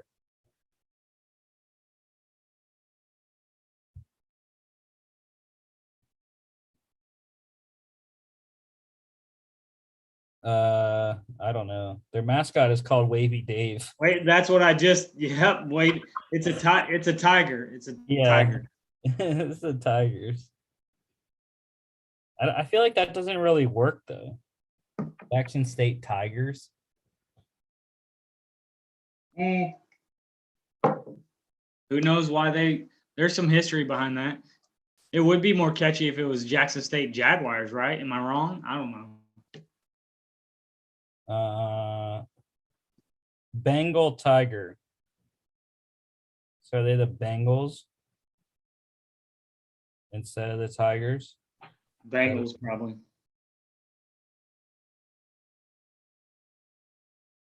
I don't know. No, it is the Jackson State Tigers. Yeah. Another thing I'm not a fan of, Jackson State, sorry. I don't like your logo. I'm not a fan of your mascot. I do like your head coach, and you're obviously a winning team. So it is what it is. Again, I'm just a guy here on a not followed podcast. So anyways, Jackson State covered -7.5, under 43.5. Like I said, they're going to play South Carolina State in the Celebration Bowl. Number 11, South Dakota State getting it done 24-19 at number 8, Sacramento State. The Jacks had a nice day in Sacramento, California. Sacramento State's quarterback was decent, 331 touchdown, did throw 2 interceptions. But the running game, again, I said this on Friday, that's the difference for South Dakota State, man. Isaiah Davis and Pierre Strong combined are almost unstoppable. 19 carries, 108 yards, and 2 touchdowns for Davis. Strong had 14 carries, 73 yards, and a touchdown, both over 5 yards per carry. And, yeah, it was interesting. Asher O'Hara threw 5 times, 4 of 5 for 44 yards and a touchdown for Sacramento State. It was weird. I didn't even know he transferred to Sacramento State from mid-Tennessee. But, yeah, he got in the game, threw a touchdown. So, in the playoffs. Good for him. Yeah, and Pierre Williams, 7 receptions, 100 yards, and a touchdown for the Hornets, are Sacramento State. All right, since Chris is not here and he always questions you, what's the running back? What's Cameron's last name? Cameron, Skatebow? Is it Skatebow? I don't actually know. I'm just guessing. I like it. I mean, it's a cool last name. Skatebow, Scatbow. Hey, he's on the scat again. He's going to get 23 yards. Jared Gibson there for Sacramento State as well, 4 receptions, 96 yards. And defensively, the 2 picks for the Jackrabbits, defensive end Cade Tervier with a pick and corner Don Gardner with a pick. Sacramento State did cover, though, +7, under 54.5. Yeah, Sacramento State 7-point underdogs at home. Crazy. And South Dakota State, I think we already said them, but they are heading to Philadelphia to play Villanova. Okay, NFL, here we go. Eagles tromping over the Jets, 33-18. Dang, I wish Chris was here so I could rub it in his face. Because Minshew Mania, baby, was back in MetLife Stadium, and he had himself a day. 80%, 242, and 2 touchdowns, no turnovers. So Great day for Minshew. you guys know my affinity for Gardner Minshew. I love it. I love the mustache. I thought he is a more than capable NFL quarterback, but I didn't know this. His debuts are the best in the NFL. He has an NFL record for first first time with the team, and I understand that that's only 2 teams, but he leads in completion percentage in debuts with teams because he wasn't named the starter in either teams. And so maybe someone should trade for him every year just to, hey, you're going to play after someone's injured. But he made that offense look good. I think the thing I took away from, and I think you would too, is Mr. Dallas getting a contract extension this year. And look at those numbers. I love those numbers.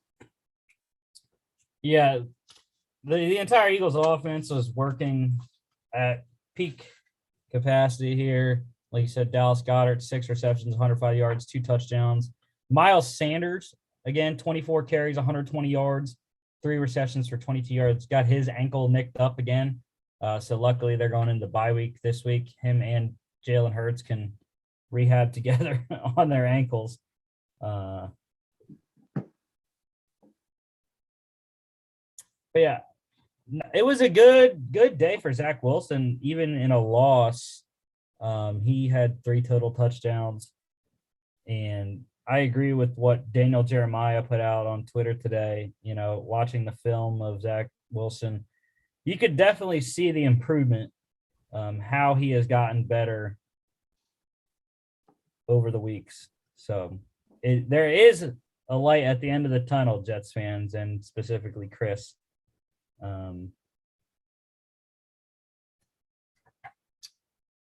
For your franchise, especially with a guy like Elijah Moore, who he's thrown to 12 targets for him there.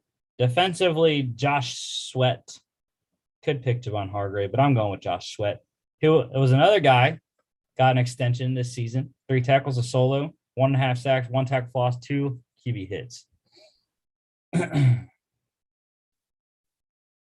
Eagles covered -5 over 44.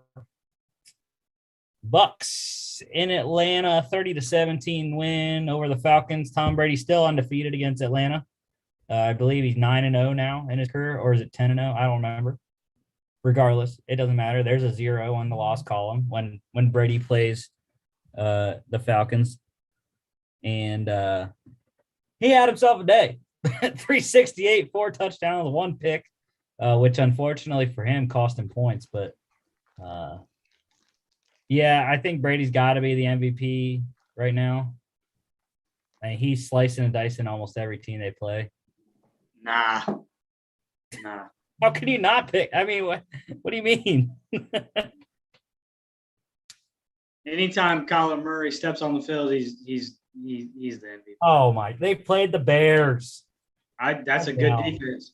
That's a good defense. No, it's not. They don't have the right coach in Chicago, and so that's all I have to say.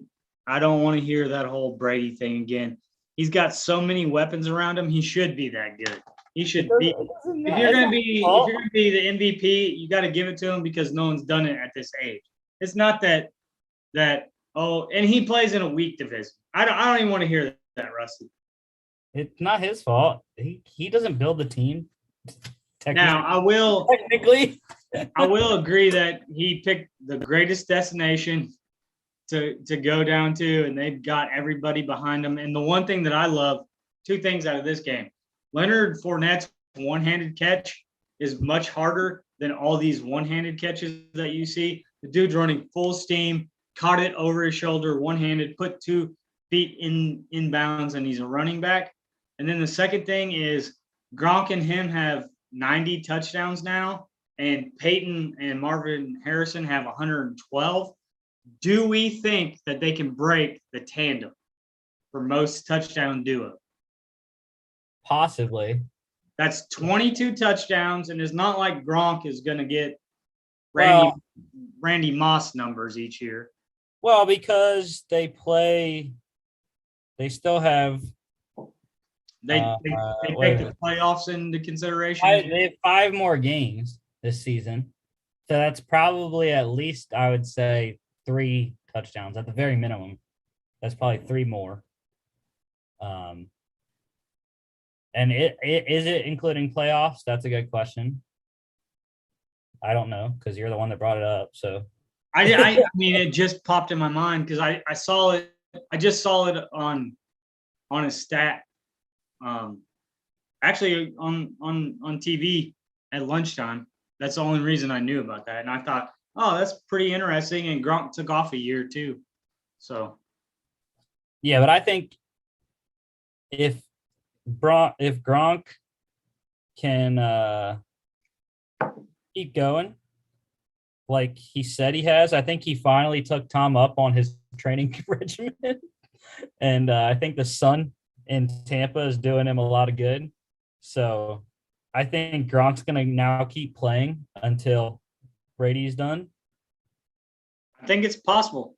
So I think 10 touchdowns in the next 2 years, 10 touchdowns each season is not out of the realm of possibilities for Gronk. I mean, I don't know how many he has this year, but I know he has quite a bit. I know he's not near 10 because that's where like Cooper Kupp, Adam Thielen. Well, they got to get 22 touchdowns. Yeah. So I'm saying, 3 more this year and then Oh yeah. I think for the next 2 years. So I think at the start of the season, and we don't know if we're talking playoffs, let's say we're only doing regular season right now. I think they get to 15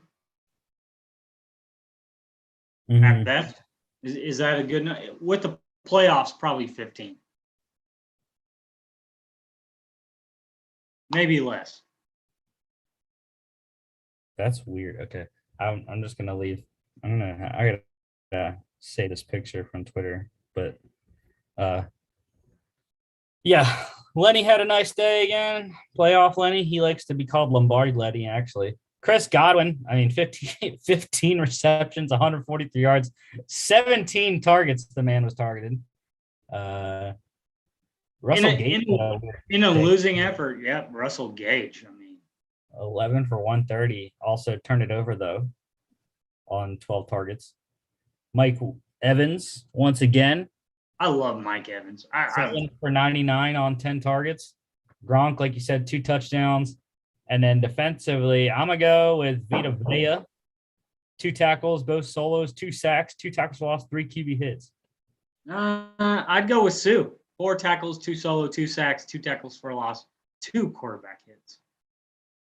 You also have because he's the old man. He's the elder statesman.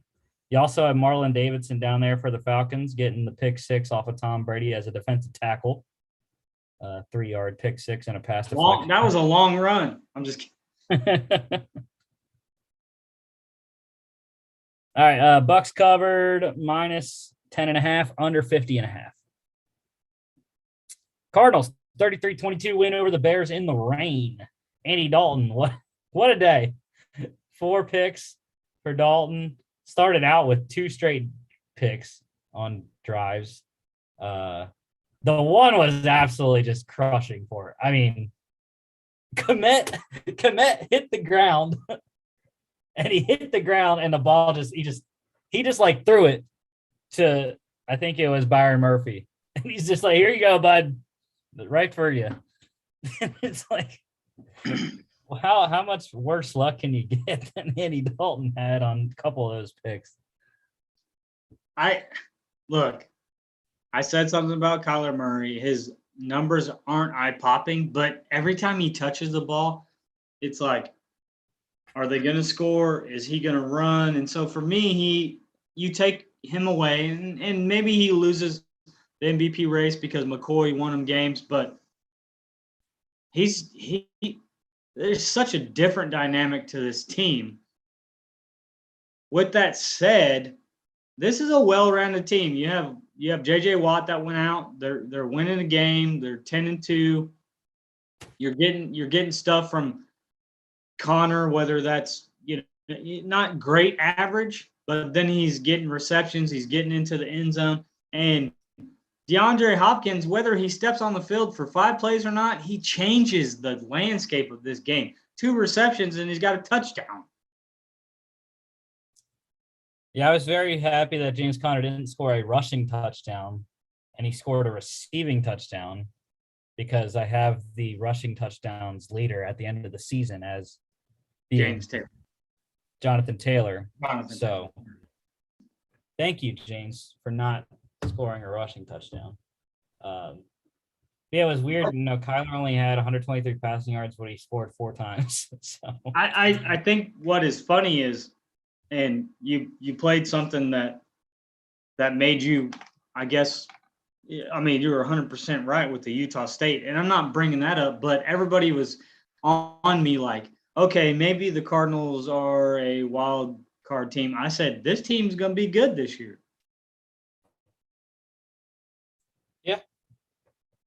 yeah.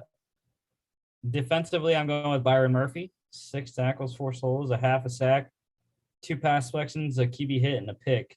Probably should have went with Jordan Hicks, but that's fine. I don't know. That's pretty undisputed. Cardinals covered -7.5 over 43. Easy. Chargers beating up on the Bengals 41-22. How about that? You score 41 one week, next week you get 41 scored on you. Justin Herbert, dude. Yeah, go ahead. 317, 3 touchdowns and a pick off 74.3% completion.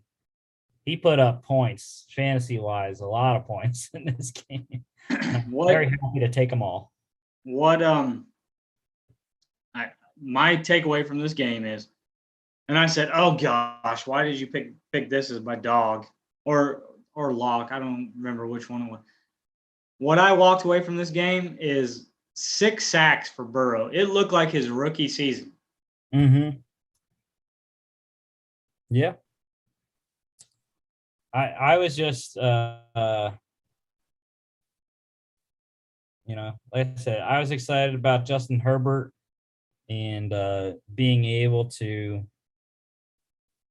throw on the Bengals a lot. This game was so weird, though.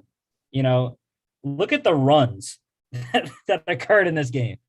Starting off 24-0 for the Chargers. You think, bro, this is done. In the second quarter, you could have thought it was done at 24-0. But then the Bengals scored 22 unanswered. It's a 2-point game because they missed the 2-point conversion to tie it. And then the Chargers, all they do is respond with 17 unanswered to end the game in the fourth quarter. So it's just weird as up and down, up for the Chargers.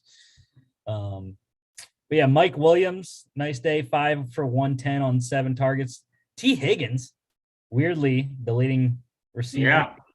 9 receptions, 138, and a touchdown on 14 targets. They really shut down Chase in this game. Eckler with a weird day, 2 fumbles. Both running backs fumbled the ball, Mixon and Eckler. And Mixon's was huge. Mixon's was huge. Yeah, that was the 61-yard fumble return for a touchdown, which I forgot to put him on. I apologize, Tavon Campbell. 61-yard fumble return touchdown for that man. Fumble returns, I always seem to forget if I forget anything on defensive stats because fumbles are in their own category and it doesn't show the return yards for fumbles on the stats. So, but yeah, he would probably be my defensive player. Otherwise, I'm going with Chris Rumpf for the Chargers. 5 tackles, 2 solos, a sack, tech floss, 3 QB hits.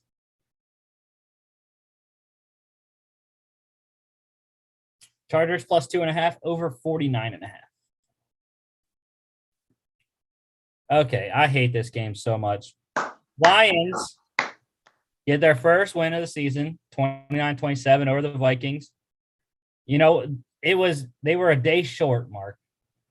This was their first win in 364 days. Kirk Cousins, oh crap, I didn't have passing yards on there for Jared Goff. He threw for 296 yards. But yeah, Goff with the game-winning touchdown to Amon-Ra St. Brown, 11 yards at the buzzer. I had under 47.5 in this game, and it was looking amazing. It was great. We were in the first quarter. The first quarter ended 6-0. I'm like, great. We are on track. Under 47.5. Just keep playing the way you're playing, guys, and we'll be good to go. And then the stupid Lions They scored freaking 20 points in the second quarter. I'm like, Vikings defense, what are you doing? You can play the Lions. Like, come on. How do you let the Lions score 20 points in a quarter? I have no clue. Especially with the Vikings defense that has the best sack rate in the NFL. They were averaging 3 sacks per game coming into this game. Well, I think Vikings are a team that has a defensive identity. And I'm not even faulting Kirk Cousins. But if you look at all their games, and I have a close friend from the military that's a Vikings fan, he's like, we should be the cardiac Vikings this year because every game is we come back and win, or it's 2 points we lose, or it's a field goal. And the Lions, even though they're 1-10, they've been in almost 80% of their games. Not every game, but a lot of the games they've lost by last second, field goal, couldn't get into the end zone. So it's bound to get one. They got it against their division rival. And the two takeaways from this game is Justin Jefferson's a beast. We've known that, but he legitimately is a top 10 wide receiver in the NFL with being that young. And the second thing is, are we going to have a new coach in Minnesota at the end of the year? Possibly. Very much possibly. I know Zimmer's up there on the projected odds for first coach to be fired. I think he's probably like third or fourth on that list. But I think it's hard because, the Vikings, with how many teams there are in the NFC that are so mediocre right now, the playoffs are at 6-6 with Washington and the Niners in the 6 and 7 seed right now. And there's like 7 or 8 teams that are within 1 or 1.5 games or whatever. So there's a lot of football to be played in the last 6 weeks of the season, but I don't know. We'll have to see, or 5 weeks of the season. We'll have to see how it goes. But yeah, Justin Jefferson, he was the one that broke me. His touchdown broke me because it was 3rd and goal from the 1-yard line. All the Lions had to do was get a stop. Vikings kick a field goal. It puts it exactly at 47 points. And then, the Lions, or then the Vikings defense, all they had to do was get one more stop after that. And then they run the clock out with Alexander Madison and company out running the ball effectively. That was the game script. That was how it should have played out. But no, the Vikings had to go play action on 3rd and goal at the 1 and throw a stupid wide open touchdown to Justin Jefferson. God. Make things worse, I also didn't get many fantasy points from this game because Adam Thielen got hurt. So defensively, though, I'm going with the Lions. Charles Harris, 2 tackles, 2 solos, 2 sacks, 1 tackle for loss, and 4 hits on Kirk Cousins. Lions +7, over 47.5. And by the way, the Vikings, they've only played in 1 game this year that hasn't been decided by 1 score or less. It was their win over the Seahawks when they won 30-17. Every other game has been 8 points or less. Dolphins, 11-point win over the Giants in Miami, 20-9. Tua, nice day. Nice, easy, cruising along, 244, 2 touchdowns, 73% completion. They didn't get much from the running game all day. Mike Glennon struggled as a starter. Jalen Waddle, though, man, 9 for 90 on 11 targets. He keeps piling up the receptions. And I think they said he now has the second most in a player's first however many games, 12 games or whatever, in a player's career, only behind OBJ. So, yeah. It's weird because, no one's talking about Jalen Waddle for Offensive Rookie of the Year. And I think, I don't think Jamar Chase is in it anymore, considering how his production has gone down. And it's easy. Mac Jones most likely going to win it. But, and I think also, my guy Najee hasn't produced enough lately either to be in the hunt. I wouldn't be surprised if Jalen Waddle finishes like second in Offensive Rookie of the Year, though. So, And he's doing it when his quarterbacks have been injured. And he's an integral part of why the Dolphins have won 5 straight and are squarely in the playoff hunt now. Defensively, Jalen Phillips, another rookie first round pick out of Miami. 3 tackles, 3 solos, 2 sacks, 2 tackles lost, and 2 QB hits.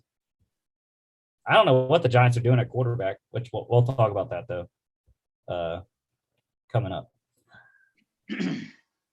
Dolphins cover -7 under 40.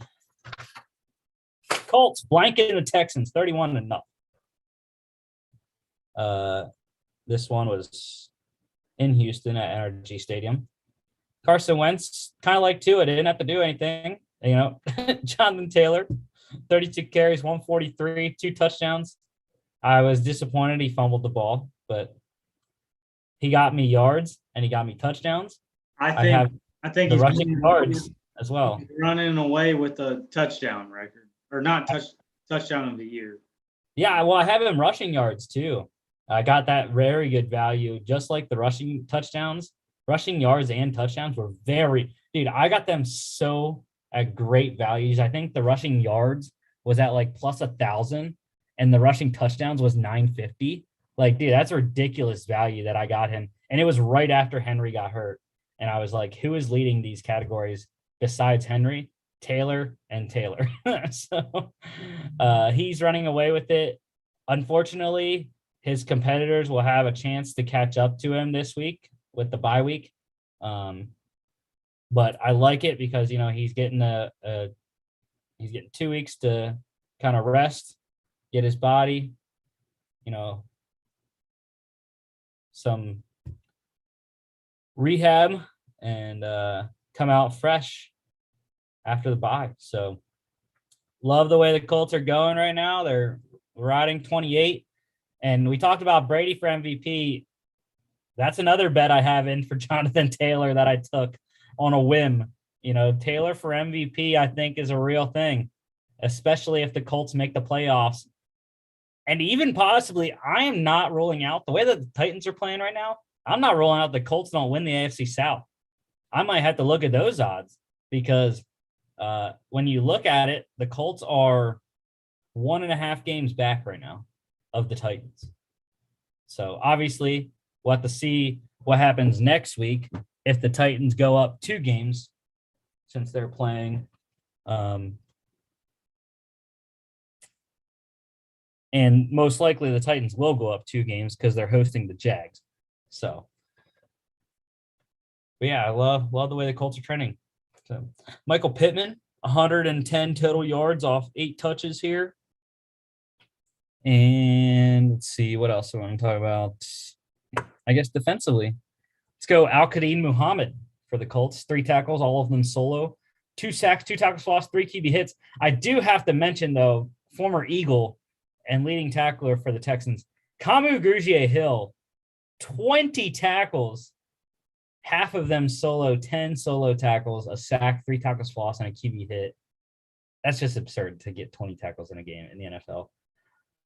Colts cover -10, under 45.5. Texans didn't score. Washington football team, game-winning field goal by Brian Johnson, 17-15 over the Raiders. Another game I gave you, Mark, in the picks. Yes, sir. Yeah. It was a good game. I did cash the under in this game, but it was also kind of a fluky game. It was a lot of defensive stops. A lot of running the ball to no avail, but Washington got it done, and they stay 2 games back of the Cowboys in the division. I was really hoping they would lose so the Eagles could jump up to second, but you ever look at the Raiders and go, do they have enough? Do they not have enough? Is Derek Carr a really good quarterback? Would he be better in a different system, or he's good in this system? That's because I know what you're going to get from Ron. I think they're always a well-coached team. He's had a good quarterback, took him to a Super Bowl. He's had them different quarterbacks in Washington, but they've always been competitive. 4 straight wins for Washington. So, and the play on Logan Thomas to get his knee injury, that those are the plays I don't want to see in football.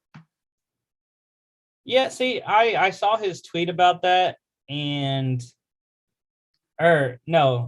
I don't think it was his tweet. It was Kenyon Drake's. No, it was Logan Thomas's tweet, I guess. No, yeah. I saw Kenyon Drake's tweet about the tackle that he had on his broken ankle.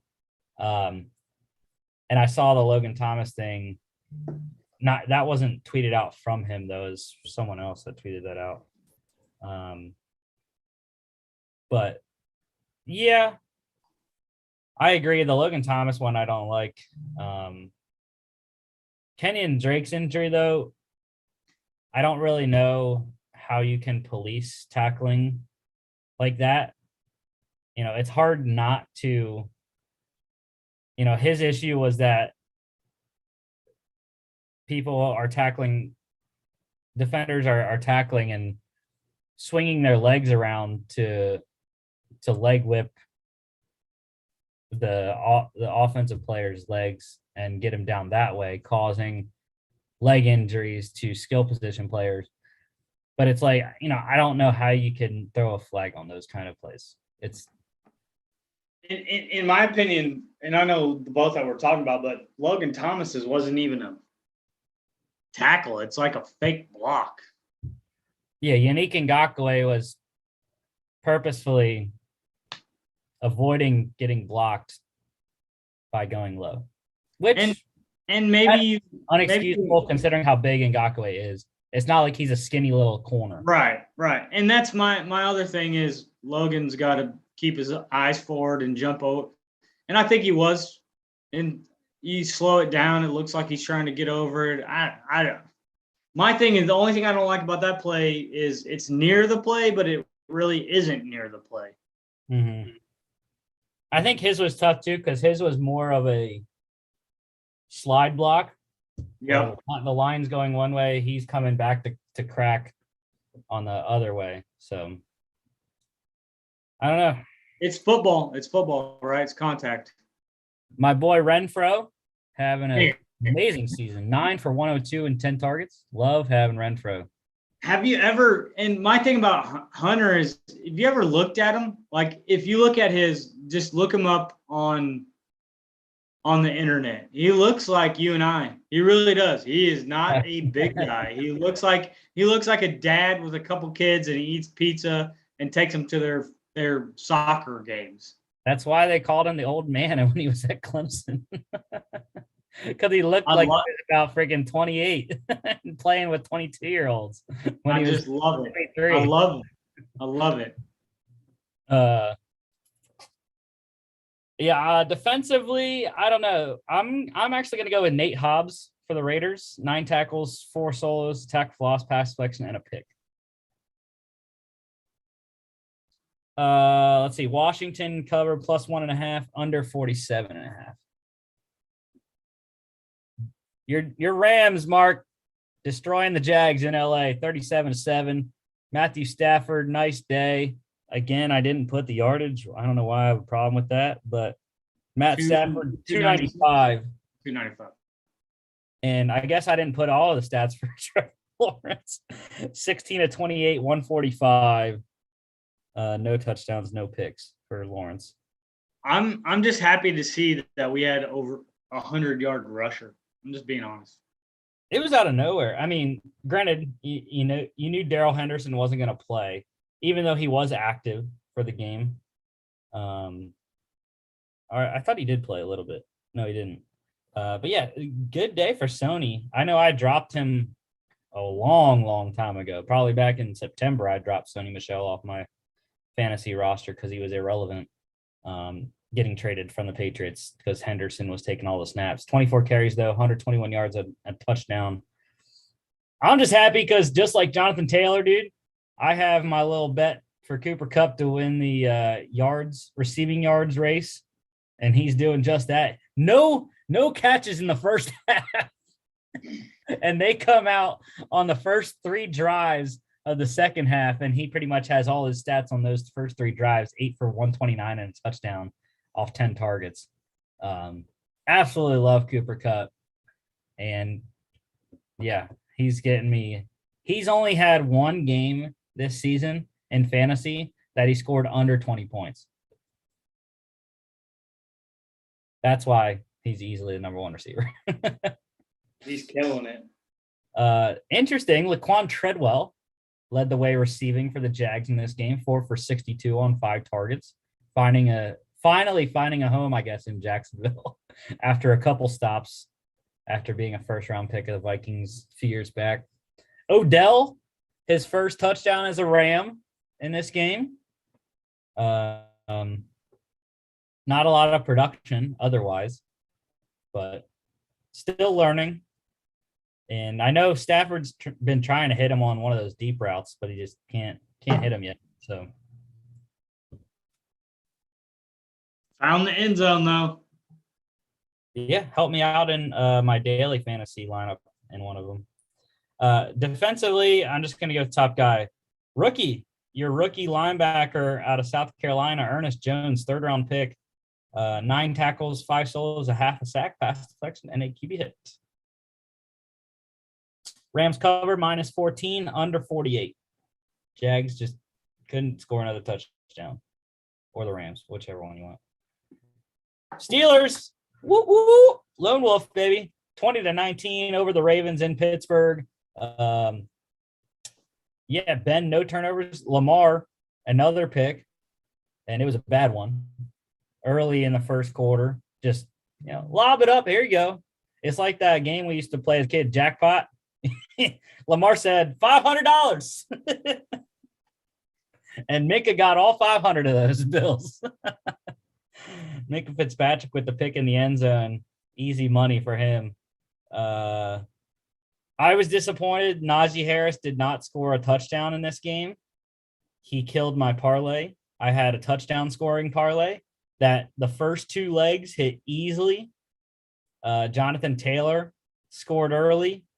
And I had another running back. I don't remember who it was in the first slate of games. I'd have to look. But anyways, I also had Cooper Kupp in that parlay, and Najee just couldn't get it done for me. I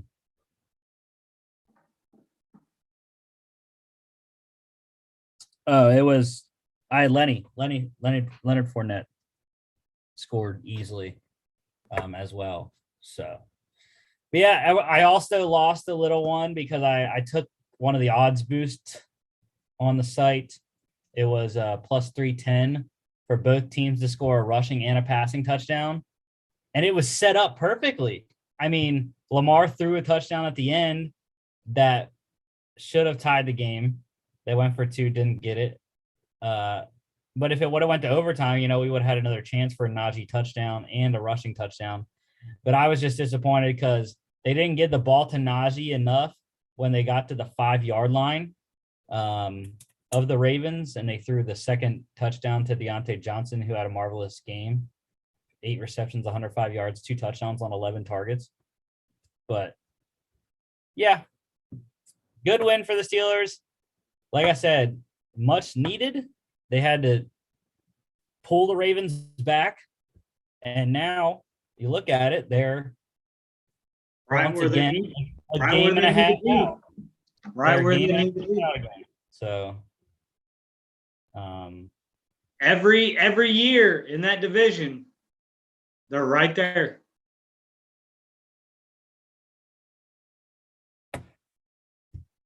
And crazy, the next time they play is week 18. Could be the division. But also when they play next time, it will tie for second all time with 31 meetings between Mike Tomlin and John Harbaugh, tying them for second all time in that week 18 meeting. They will. So. And did TJ Watt not do everything to win this game? Dude, TJ was an absolute monster, man. I mean, 6 tackles, 5 solos, 3.5 sacks, 3 tackles, 6 QB hits in this game. Yeah. And I saw a thing on Twitter today before the show. Someone said TJ Watt should be up for MVP because that's how much he means. They're taking your thinking, how much he means to the team. So, yeah. I will have to shout out, though, Chris Wormley against his former team. The Ravens traded Chris Wormley to the Steelers last year. 5 tackles, 3 solos, 2.5 sacks, 2 tackles for loss, and 3 QB hits. Great game for him as well. Steelers +4, under 44. Seahawks, look at that. They got to win. And boy, was Pete Carroll. 3. I love the jubilation from Pete Carroll at the end. They've been working hard. I do believe that. They work hard. Yeah, again, it's not – it wasn't spectacular from Russ, I thought. Very efficient, 81.1%. Great job there, but only 231 yards on 30 completions. 2 touchdowns, good. 1 pick, bad. I'd like to see Russell run more. Only 3 times here for 15 yards. What a play call, though. The special teams, that Travis Homer touchdown run, just great special difference in the game. Yeah. Adrian Peterson scoring for another team. I mean, what's new? All AP does is score touchdowns. He doesn't get many yards at this age, but dude, you give him the ball on the 1 yard line, he's more than likely going to score. So, and how about George Kittle? He's another guy that did everything he could to try to win the game. 9 receptions, 181 yards, and 2 touchdowns on 12 targets. Dude, he scored about 39 fantasy points for me. Just monster game this week. I love George Kittle. He's a beast. And yeah, good win for the Seahawks. They needed it. They definitely needed it. They are 2 games back of the playoffs now. So who you picking defensively? Man, why not? I would like to go in a losing effort because the eye-popping numbers, but I gotta go in a winning effort with Jordan Brooks. 11 tackles. I know it's only 5 solo, but 1 tackle for loss, but I felt like in those 11 tackles, he covered the whole field, and you have to do that with Kittle and people. I know Dunlap has got some good numbers. Yeah, Jordan Brooks definitely an ascending player.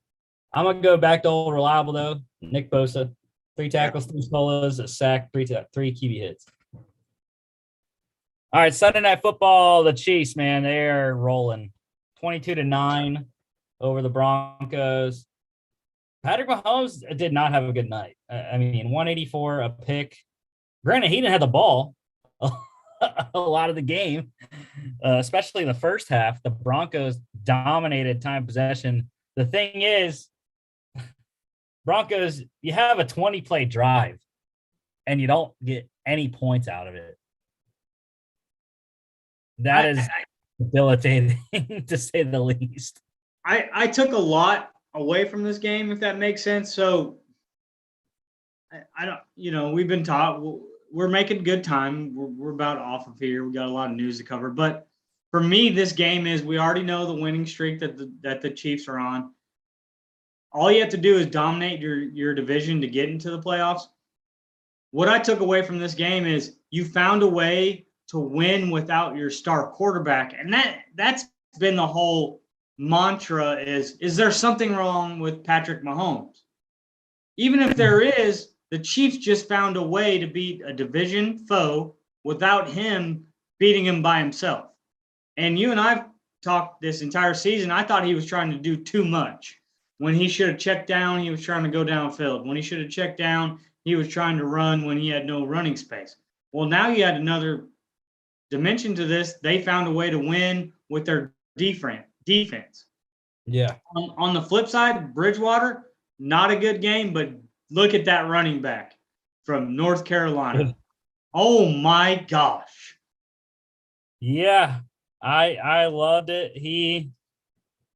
I did have Chiefs minus 8.5, so I got that, but I also have Javonte Williams on quite a few fantasy teams, and a couple of fantasy teams I traded for him this year early on in the season. It hasn't been pretty as of late, getting this split with Melvin Gordon, but he's gotten enough fantasy points to stay relevant. And but yeah, man, what a night for him. 29 touches, 178 total yards, and a receiving touchdown there off 9 targets.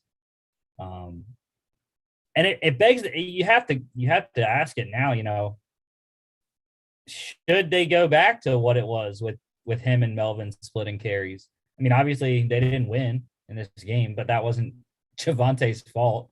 It was the fact that Teddy threw 2 picks and their passing game wasn't efficient enough, and their defense was doing well. I mean, to hold the Chiefs to 22 points, that's you can win when you're holding a team to 22 points. Very possible that you win, but yeah, I think this one was Teddy's issue. I think I don't see anyone else to blame for the game. So I was happy Darrell Williams got 80 total yards and 3 receptions. I wasn't sure how much fantasy relevancy he would get with Clyde back, and I needed him because I have a dynasty league where all my running backs are injured, and the ones that aren't injured were on a bye this week. So I needed Darrell Williams to come through for me, and he did. Decent amount of points anyways, 11. So weird night though, Kelsey and Hill both very limited. I mean, like I said, it wasn't that great of a night for Mahomes. And the defense though, the Chiefs defense, it's the same thing. We've seen it every year the last 2 seasons, and it's the same thing that's happening again this year that makes you think that the Chiefs are going to run the table and win the freaking AFC for the 3rd straight year, because Steve Spagnuolo does it. He just, something about the middle of the season, their defense just turns it on and they go. The issue, I think, this year is that their offense hasn't turned it on. So interesting thing to watch down the stretch, especially what we have, coming in 2 weeks on Thursday Night Football, which we'll talk about at the end of the show, the Chiefs Chargers. So yeah, defensively, I'm going with Dirty Dan, Daniel Sorensen, 2 tackles, 2 solos, pass selection, 75-yard pick 6, his 4th career pick 6.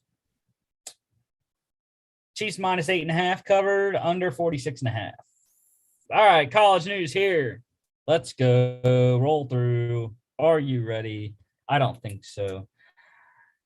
Guess what? During the show, they announced the 4 Heisman finalists for this.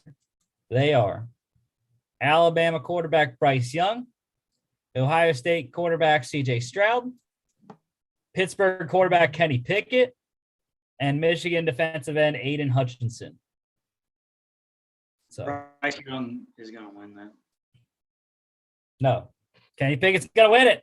You got to believe, Mark. You got to. I wish.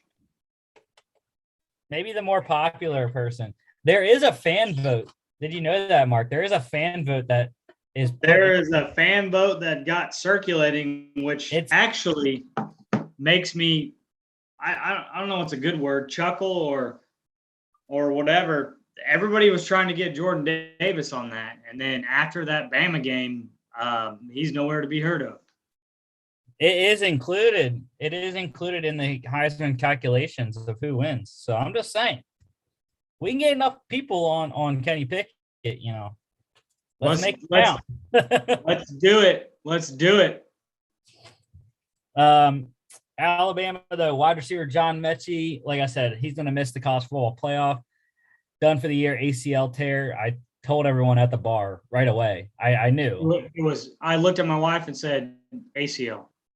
Yeah, it isn't planning and going down. It's easy call. I mean, when I remember ACLs in my high school, college career, I don't know why, but I think of impact injuries. Now it's planning. It's no one's guarding you. You something happened with the UConn great guard Bukers. I hope she's okay. I haven't heard.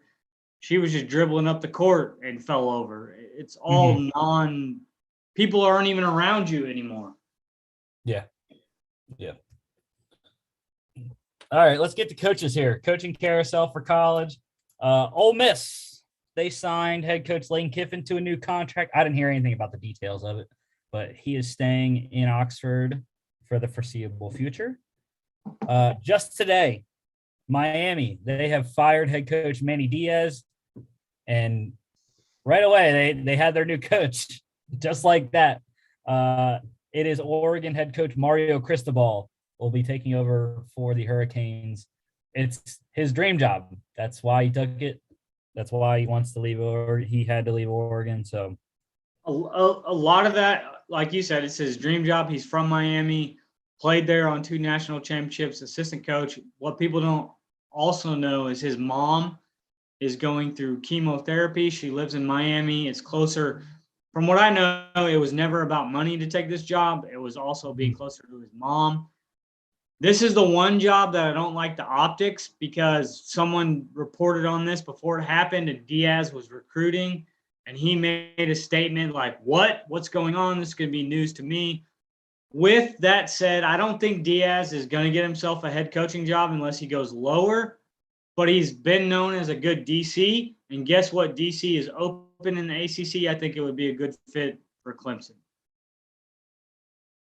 yeah, well, if they are looking, the Florida head coach, Louisiana is open right now. So,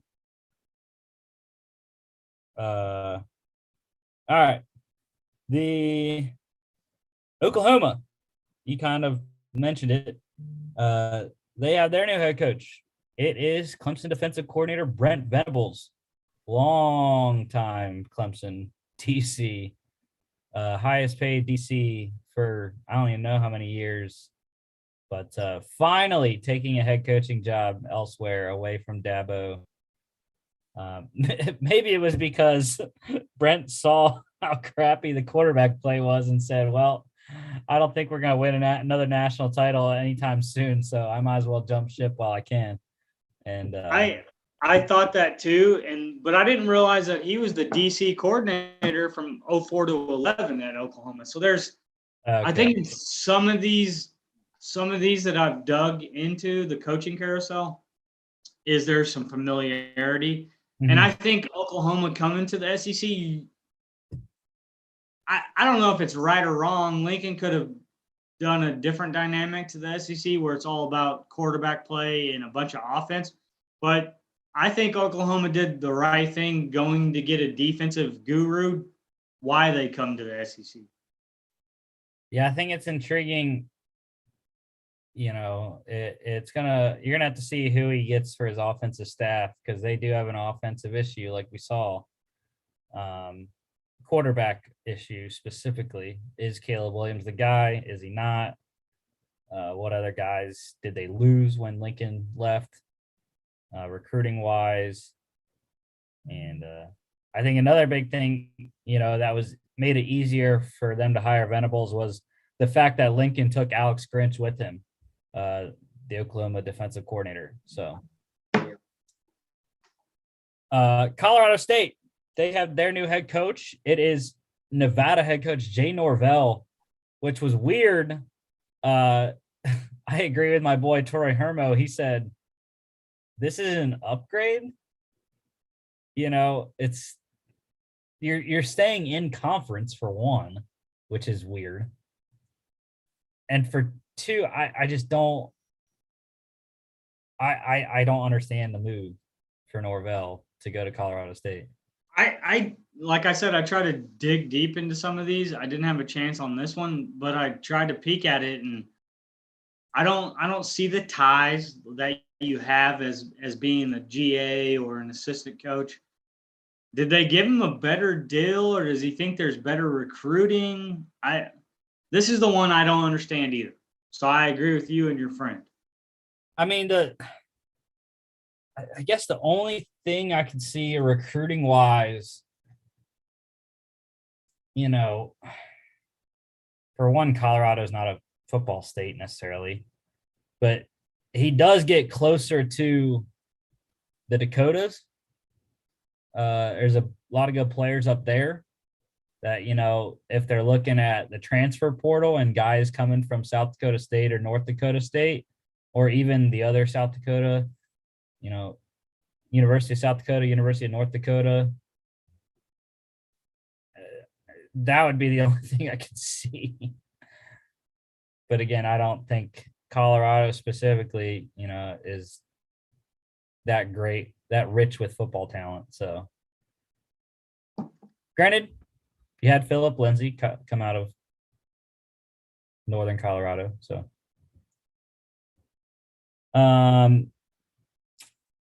couple of updates on some of the other open head coaching jobs. Duke Cowboys senior defensive assistant George Edwards has emerged as a candidate for their position, open head coaching position. And then for the Virginia job, Penn State co-defensive coordinator Anthony Poindexter is also emerged as a candidate for that job as well. Please don't leave, Anthony. We already lost a defensive coach. We don't need another one gone. Well, in talking about this NCAA news, just take 30 seconds or a minute. All these contracts, think of it. Kelly going down LSU, and people say, why would Kelly leave Notre Dame what he's built? People don't understand that it's so hard to get into Notre Dame. Like, he's recruited really well at Notre Dame, but the entrance exams and things to be a football player at Notre Dame pales in comparison at LSU, and they have numerous resources, and every coach has won at least one championship, right? Even Ogeron, but he got fired. And so if Kelly can win a championship, get fired, that's probably what he wants on his resume. Yeah. You look at all this, and it's going to make, in my opinion, the Power Fives are only going to get richer. In my opinion, Franklin's contract at Penn State is now a bargain when you look at Kelly's, and Kiffin's is probably going to be on the same stature as Kirby, and Kirby's won at least one SEC championship and that side of the SEC numerous times. You have all this, and so in my opinion, the rich is only going to get richer with all this influx. And I think Riley's going to own the Pac-12 now. Chris Paul's going to be gone. Washington's a new coach. I think he made a good move going to USC, where 2 weeks ago it might have looked weird leaving Oklahoma. Right. All right, NFL news here. Starting off, salary cap for 2022 expected to reach the maximum of $208.2 million. Massive jump up from $182.5 million this year. So Should see dollars flying everywhere in March this year. Will make it very intriguing for teams that have saved salary cap. I don't know exactly what the numbers are for all the teams right now, but it's always fun when you get those teams with a lot of money, like the Patriots had this year. The Colts didn't do much with their salary cap space that they had, but yeah. Let's see. The next thing here, Panthers, weird move. I texted y'all on yesterday, and I was like, I have no idea what the Panthers are doing. Chris is like, what do you mean the Panthers aren't playing? I was like, yeah, but they just fired offensive coordinator Joe Brady. Senior offensive assistant Jeff Nixon will be the interim offensive coordinator along with help from the other offensive staff. It just, again, I don't know what they're doing. It didn't make sense to me. So I think Chris sent the text that said that Joe Brady wasn't the problem. And I agree with him to some extent. Whether that extent is 80%, 75%, I wouldn't put it over 80%. I told you guys last year when Bridgewater left the Panthers, he said we never did. We spent the least amount of time on a 2-minute drill that I've ever spent in the NFL, whether that's the Saints or Vikings. And we never did fourth down in the red zone. And whether that was they were going to kick a field goal or they didn't practice it. But I thought it was a big jump for Joe Brady when he had a great season under a Heisman Trophy quarterback. But if you look at his resume, he had no other like eye-popping resume, and you got him hired, and you're coming from Baylor, and you turned around Baylor, and you and I agreed that I thought Matt Rule was awesome last year, and he was to a certain extent this year. Then they hit a rut. So I look at it twofold. Was Joe Brady the problem? Probably not, because it's going to be the head coach that's going to take the fall. However, I think he's doing something to save his job. I think David Tipper is ready to fire him if he doesn't turn this around.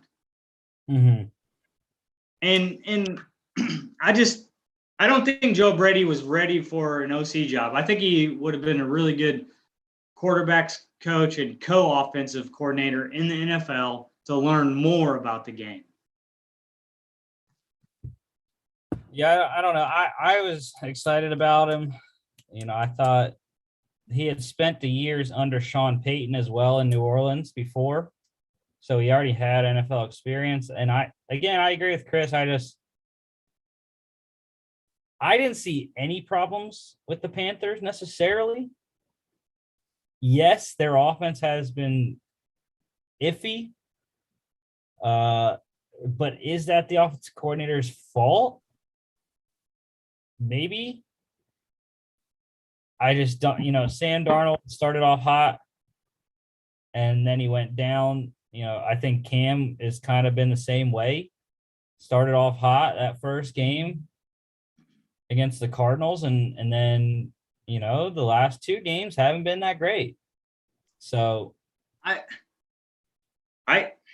agree with you. Coordinator or it's quarterback play?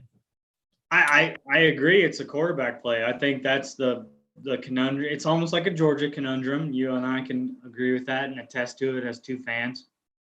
I also read some articles leading up to our podcast because I knew we were going to talk about this. And it was one thing that I look back at as Matt Rule after every loss says the same thing. We didn't commit to the run enough. We're going to commit to it next weekend. But you don't have Christian McCaffrey, right?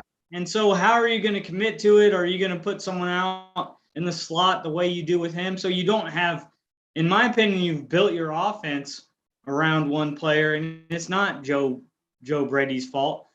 But it's also, I don't think the Panthers have had a great offensive coordinator. I think when Cam was in his prime, people were so excited about North Turner, and I was like, if you look at North Turner and what he did to San Diego, he ran LaDainian Tomlinson into the ground, and he didn't. What's a good word? Mature in the NFL game. Everybody knew what was coming, and he didn't live very long. And so I think it's a balancing act. I don't agree that it was Joe Brady. I do think it's a quarterback issue.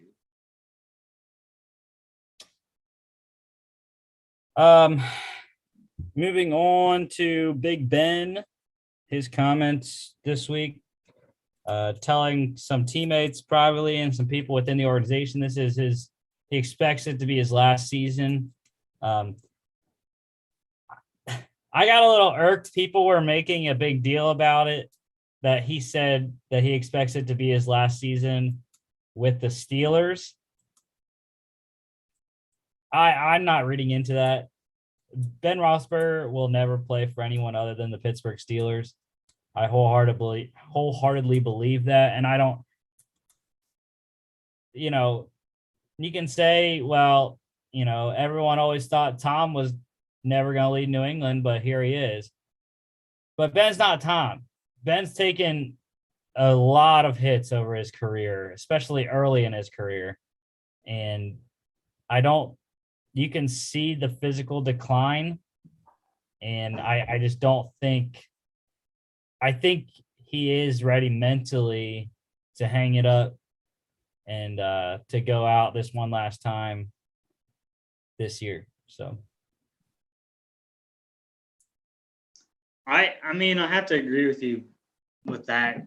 And to me, the Steelers are the epitome of, I've said it on this show multiple times, whether they gave Bill Cowher 19 years to win a Super Bowl or whatnot. They know how to handle their personnel. mm-hmm. And I think the media has to run with things and read between the lines of what is said and what's put out. And what you said is 100%. Tom Brady didn't get hit half the times Ben Roethlisberger has.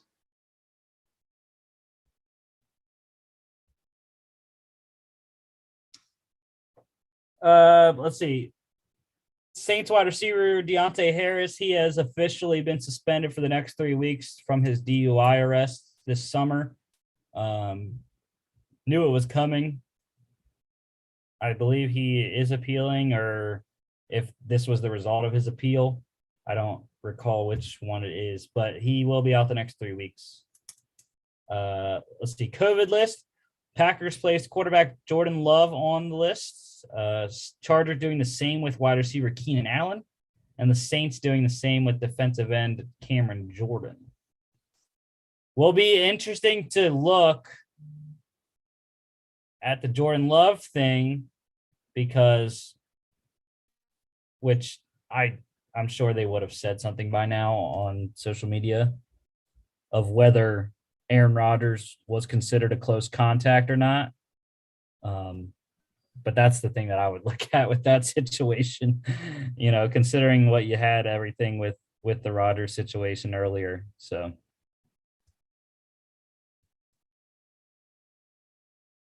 IR, Niners placing rookie running back Trey Sermon on IR. Texans placed wide receiver Danny Amendola on IR. Titans, they are getting back. They designated wide receiver Julio Jones to return off of IR. And the Falcons did the same with tight end Hayden Hurst coming back from IR as well. Injury-wise here, Bengals quarterback Joe Burrow said that he does not expect to miss any time with his dislocated pinky that he suffered over during the Chargers game. So look for Burrow to continue playing. Also with the Bengals, linebacker Logan Wilson, he has a dislocated shoulder. He's going to miss a couple games there. Texans quarterback Tyrod Taylor, he is week to week. He has torn ligaments in his left wrist. So look for rookie quarterback Davis Mills to start once again, just like he did last time Taylor was injured there.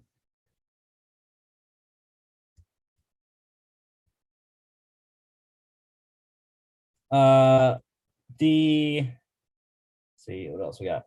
Ravens, seventh starter this year, going down with a season-ending injury. It is corner Marlon Humphrey, out for the year, torn pec. There. Good news for Washington football team. We talked about him before, but tight end Logan Thomas, MRI today, showing that they believe he did not suffer a torn ACL like they initially feared. That's huge. So he could possibly return this year, especially with Washington currently in the playoffs at the number 6 seed. So Raiders running back Kenyon Drake, talked about him as well. Fractured ankle. He is done for the year. Vikings wide receiver Adam Thielen. He has a high ankle sprain. Gonna be tough to play this week, considering they play on Thursday night. So more than likely we won't see Adam Thielen until week 15. I mentioned this earlier. I have no idea what the Giants are doing at quarterback right now. We know Daniel Jones is was he week to week or day to day? I don't remember. I think it was day to day, right? With his neck strain. So we'll have to see what his status is going into this week.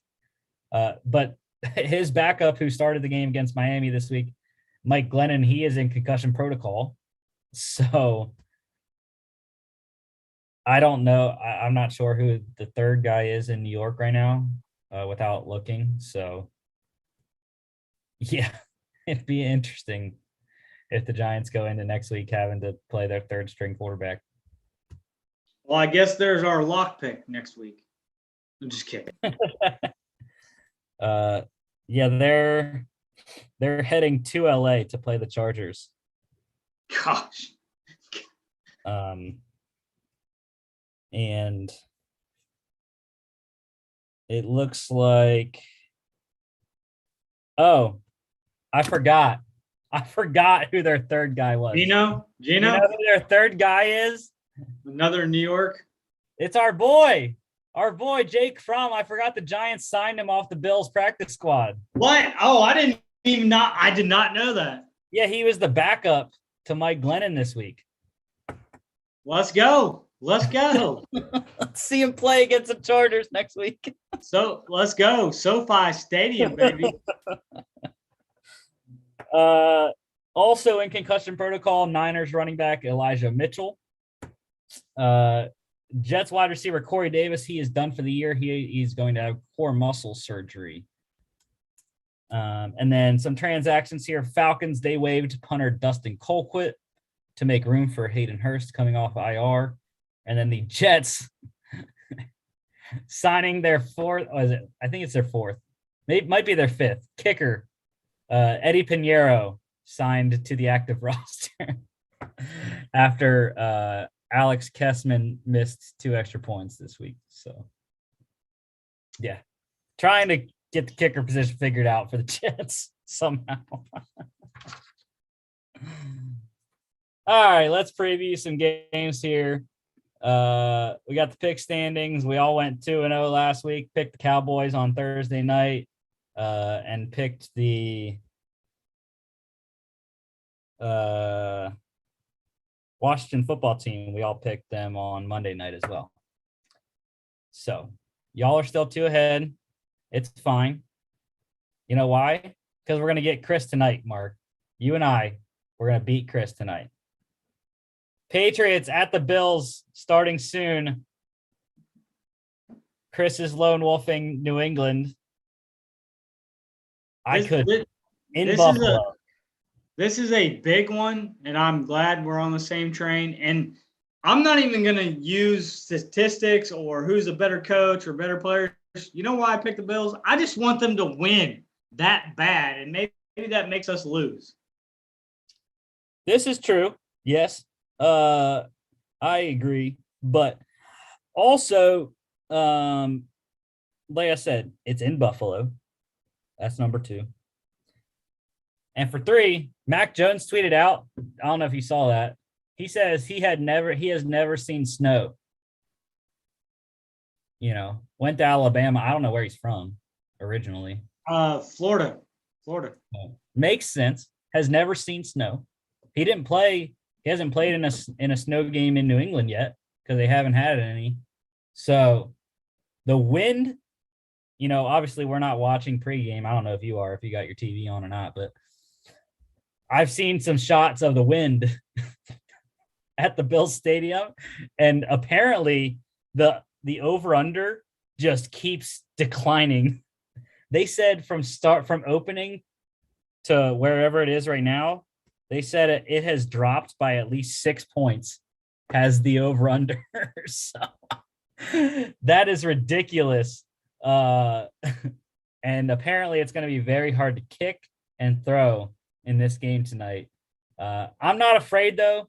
I took in my same game parlay, I have Cole Beasley to get over or to get 32 or more yards receiving. I have Stephon Diggs to catch a touchdown and get 5 receptions or more. So I'm not afraid of it. Josh Allen has one of the strongest arms in the NFL. He'll be able to throw through that regardless of how windy it is. I would share a stat, but I think it would jinx the game. But if you go look up Josh Allen's Monday night stats, it's one of the best in the last decade. All right. I like it. And you know what I also like? I'm just, divulging all my bets. We know they don't hit anyways, so it's fine. I can tell people. Give me Josh Allen first touchdown. He's actually the favorite to score the first touchdown, plus 750. So that's $10 to win 75. I'll take. I'm not betting, but I'll take Stephon Diggs. Well, I was thinking about it. He's plus 900. He's the third favorite. The second is Damian Harris. But no, I like Josh Allen first touchdown scorer.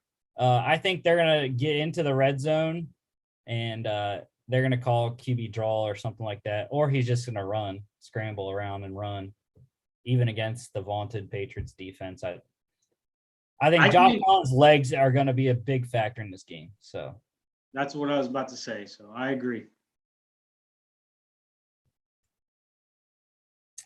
All right, let's go to Thursday night. This one we are all in lockstep. No one wanted to take the Vikes. Chris said it was really hard to pick. I don't know if that's how you felt or not, but I didn't. Yeah, the question that I think I posed it more of the question because at first I forgot who the Steelers were playing. I said Steelers and who, and you said okay, Steelers, and I was like, wait a minute, who is playing the Steelers? And it's not off of. It has nothing to do with the Lions just winning. We talked about the Vikings playing all their games but one with a one-score game. And I like the Steelers in a closer game. If the Vikings win, is there some sort of home field advantage? Maybe. No. The Steelers are the best traveling fan base in the NFL. my big thing is Griffin going to play? And if he's not, I'm riding with TJ Watt. I really do think TJ Watt can win. I think he affected the whole entire Baltimore game. And if he knows that he has to do that each week and he's healthy, I think the Steelers are a really good team. Yeah, I mean, you think about it. Look what the Lions did this week with their pass rush, which has been anemic this whole season. But my defensive player of the game for that game, Charles Harris, had 2 sacks and 2 QB hits. So I think that's going to be a big factor. Their offensive line's a little bit beat up. Probably won't have Adam Thielen. So, even against a Steelers secondary that hasn't been the greatest without Joe Hayden in the lineup, which I'd look to see what his status is going into that game because I think he's close to getting back. I really did. I didn't know your guys' pick. I didn't ask. Sometimes I do. I thought maybe Jefferson, and I don't believe in your guys' secondary. Does Kirk Cousins come out and throw for 389, 400 yards with Jefferson eating up 200 yards of that? But how often do you see that in a football game? Now, since we're all on the Steelers, watch the Vikings just run away with this game. Mark my words if we talk about it Friday. Yeah, I mean, I wouldn't be surprised if the Vikings win, but yeah, I think the Steelers are in it now. They got a massive, potentially season-saving, much-needed win, and again, I just would plead to Matt Canada and the young offensive line. You have to give Najee 20 carries a game. You know, they don't have an offensive line like the Colts do, but I like looking at and comparing the Colts to the Steelers, considering their records are almost the same. And when you look at it, how are the offenses different? Other than Carson Wentz is a lot more mobile than Big Ben. But the Colts don't want Carson Wentz throwing the ball 30 times a game. And as a Steelers fan, I don't want Big Ben throwing the ball 30 times a game, even though I know he can do that. That's nice to have in your back pocket, but I don't want my 39-year-old quarterback throwing the ball 30 times a game. That makes sense. That makes sense. And possibly getting injured again, you know, and then we're in the situation where it's just crap quarterback play with Mason Rudolph or Dwayne Haskins, whichever one they want to put out there. So, again, I would try to lean on Najee, and they haven't been doing that. And it's almost like it's like when you look at the Georgia-Florida or Georgia-Alabama game. You don't want Stetson Bennett to throw 48 times.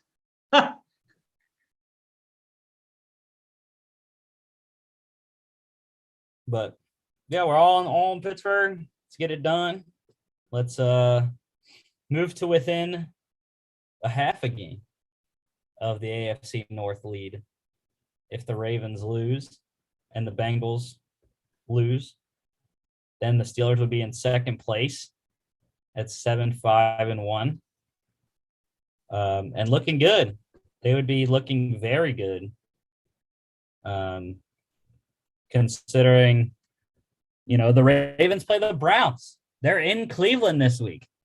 I'm rooting for the Browns, not just because I want them to beat the Ravens, but because I have a wager that has the Browns included in it for the Chiefs, Browns, Bucks, and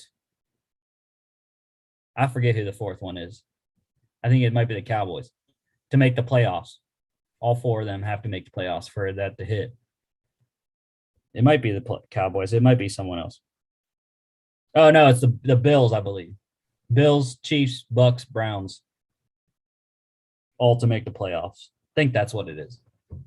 So I need help from the Browns because you're at the bottom of the division right now. 6-6 is not in the playoffs right now.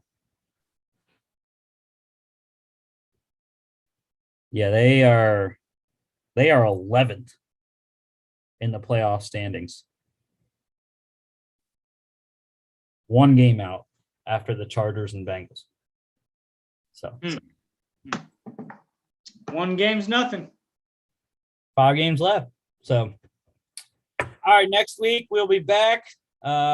Massive Monday nighter next week. Well, I think Rams win, man. They're a game out.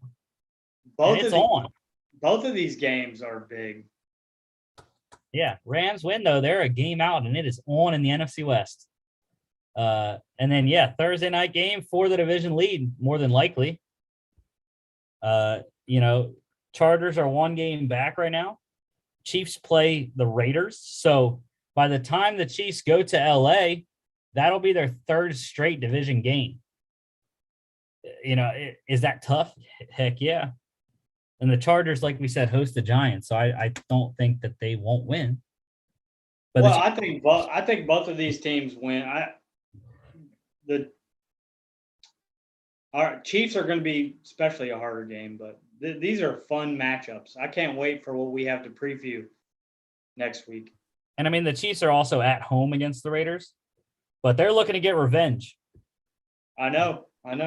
They lost the Chargers 30-24 at Arrowhead earlier in the season. So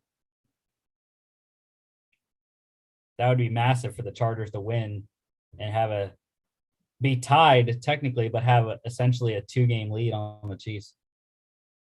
I'll tell you what, their defense could make Patrick Mahomes a bad day. Yeah, Derwin James playing at all pro level. But yeah, I'm wearing my Michael Vick jersey. This was the jersey that I wore when Gardner Minshew threw all over the Jets. So Better not take it. Don't take it off. It's going to help you with your finals. But And by the way, shout out to your parents. I wish I was with them. in Cabo. But yeah, thank you all for watching. Don't forget to follow us on all our social media at FAA Podcast on Instagram and Twitter. FAApodcast.com is our website. And you can also check us out here on YouTube, Facebook, Spotify, Apple Podcasts, and iHeartRadio. All right, Mark, we'll see you for Football Friday when I have another final on Thursday.